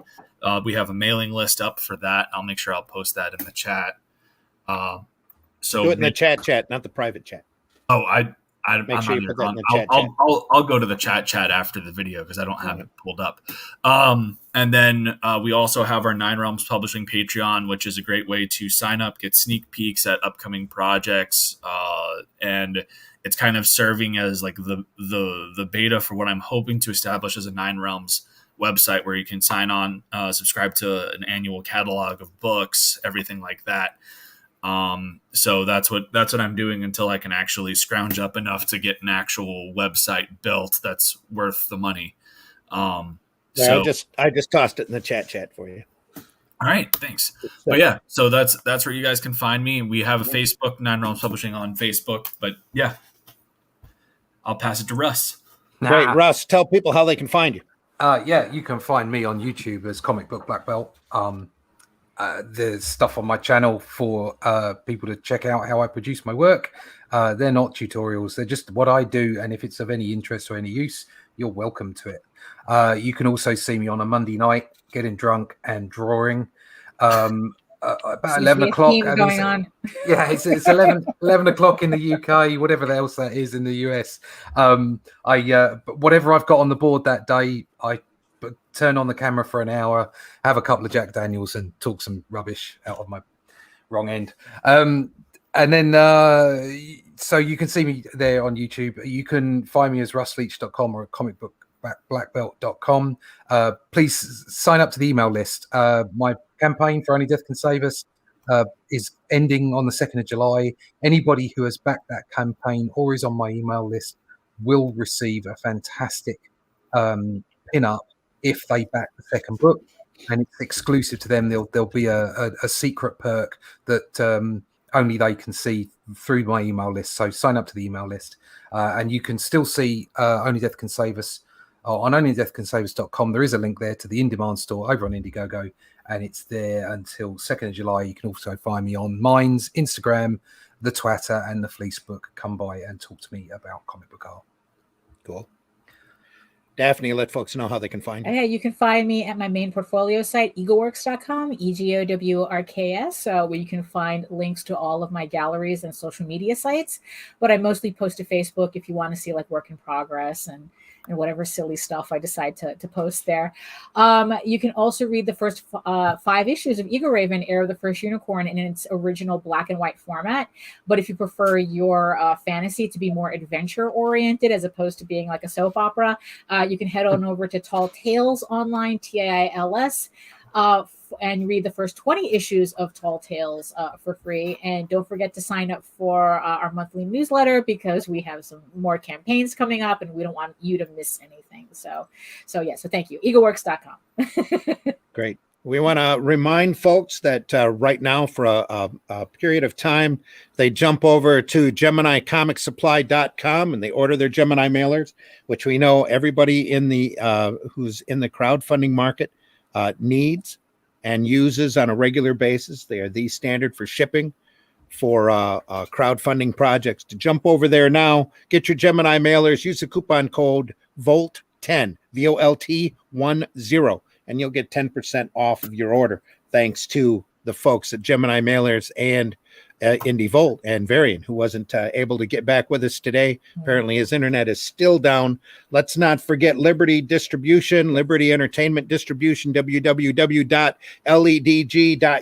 And believe me, if your retailer, local shop has not gotten signed up with Liberty Entertainment Distribution, they are definitely going to want to. Arrow product will begin there in August. There'll be a lot of there are a number of other publishers that are being picked up there all the time. Every week, Varian is adding more vendors and more retailers to that list, because the retailers have found the convenience of actually ordering a book on Monday and getting it to their shop by Friday to put up directly onto the shelf.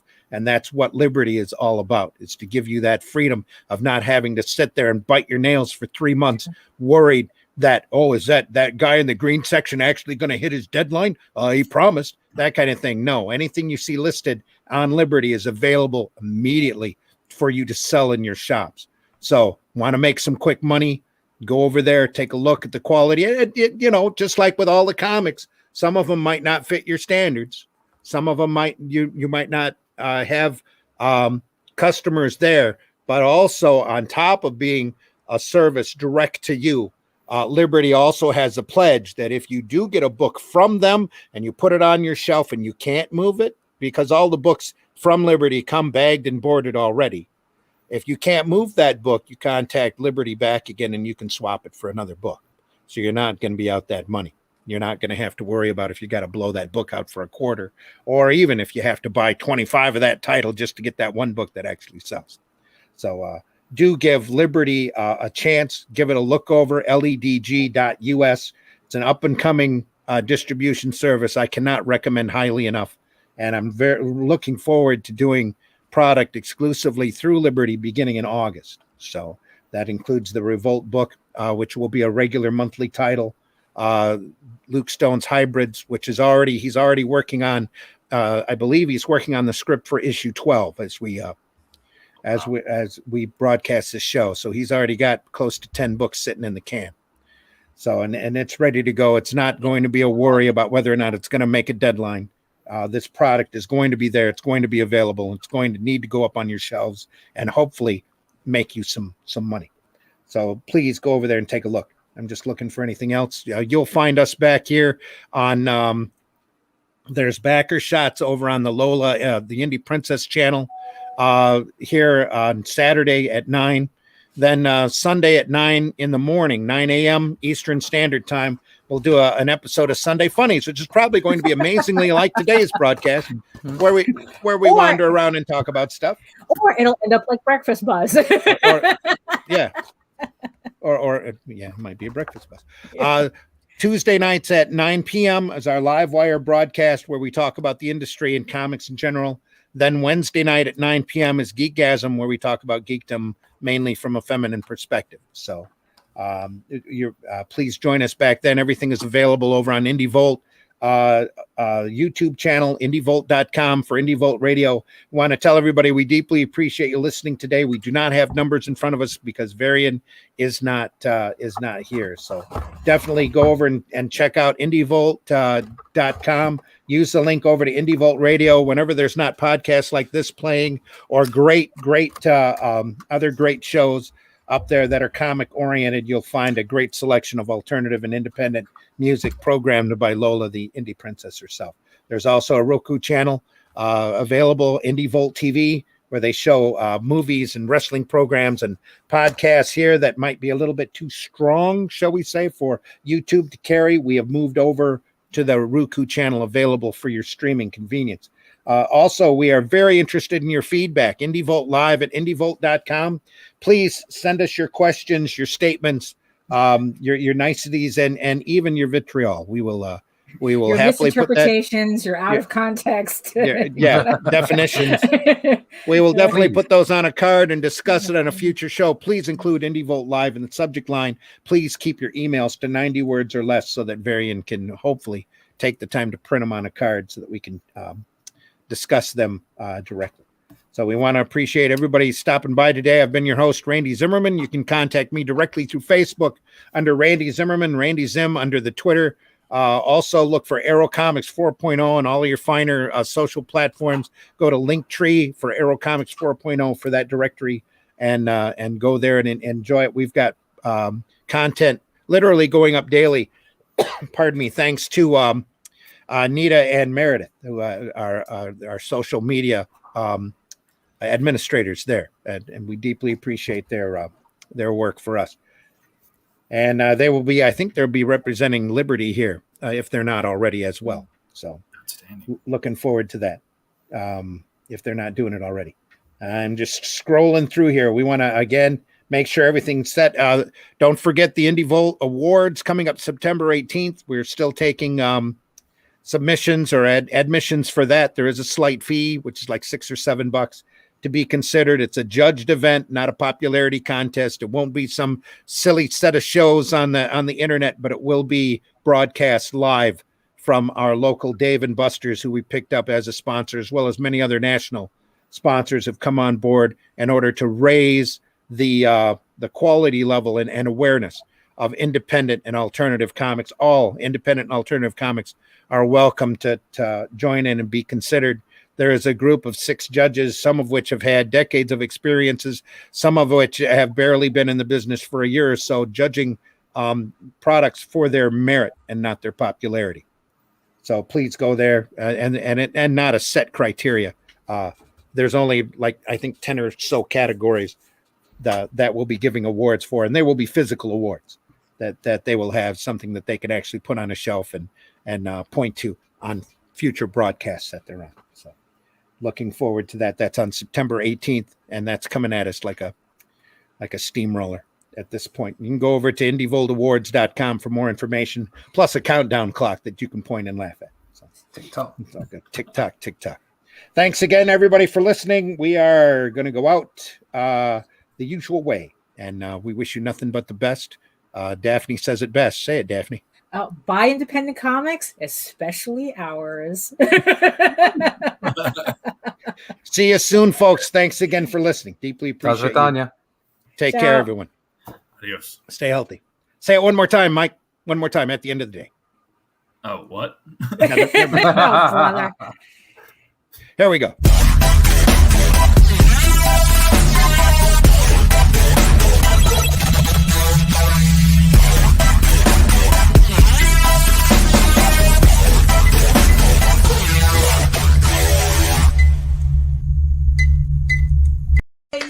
Yay!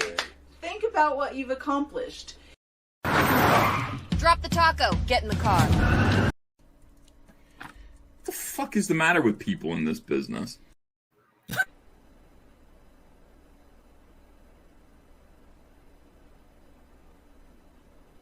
still here? It's over. Go home.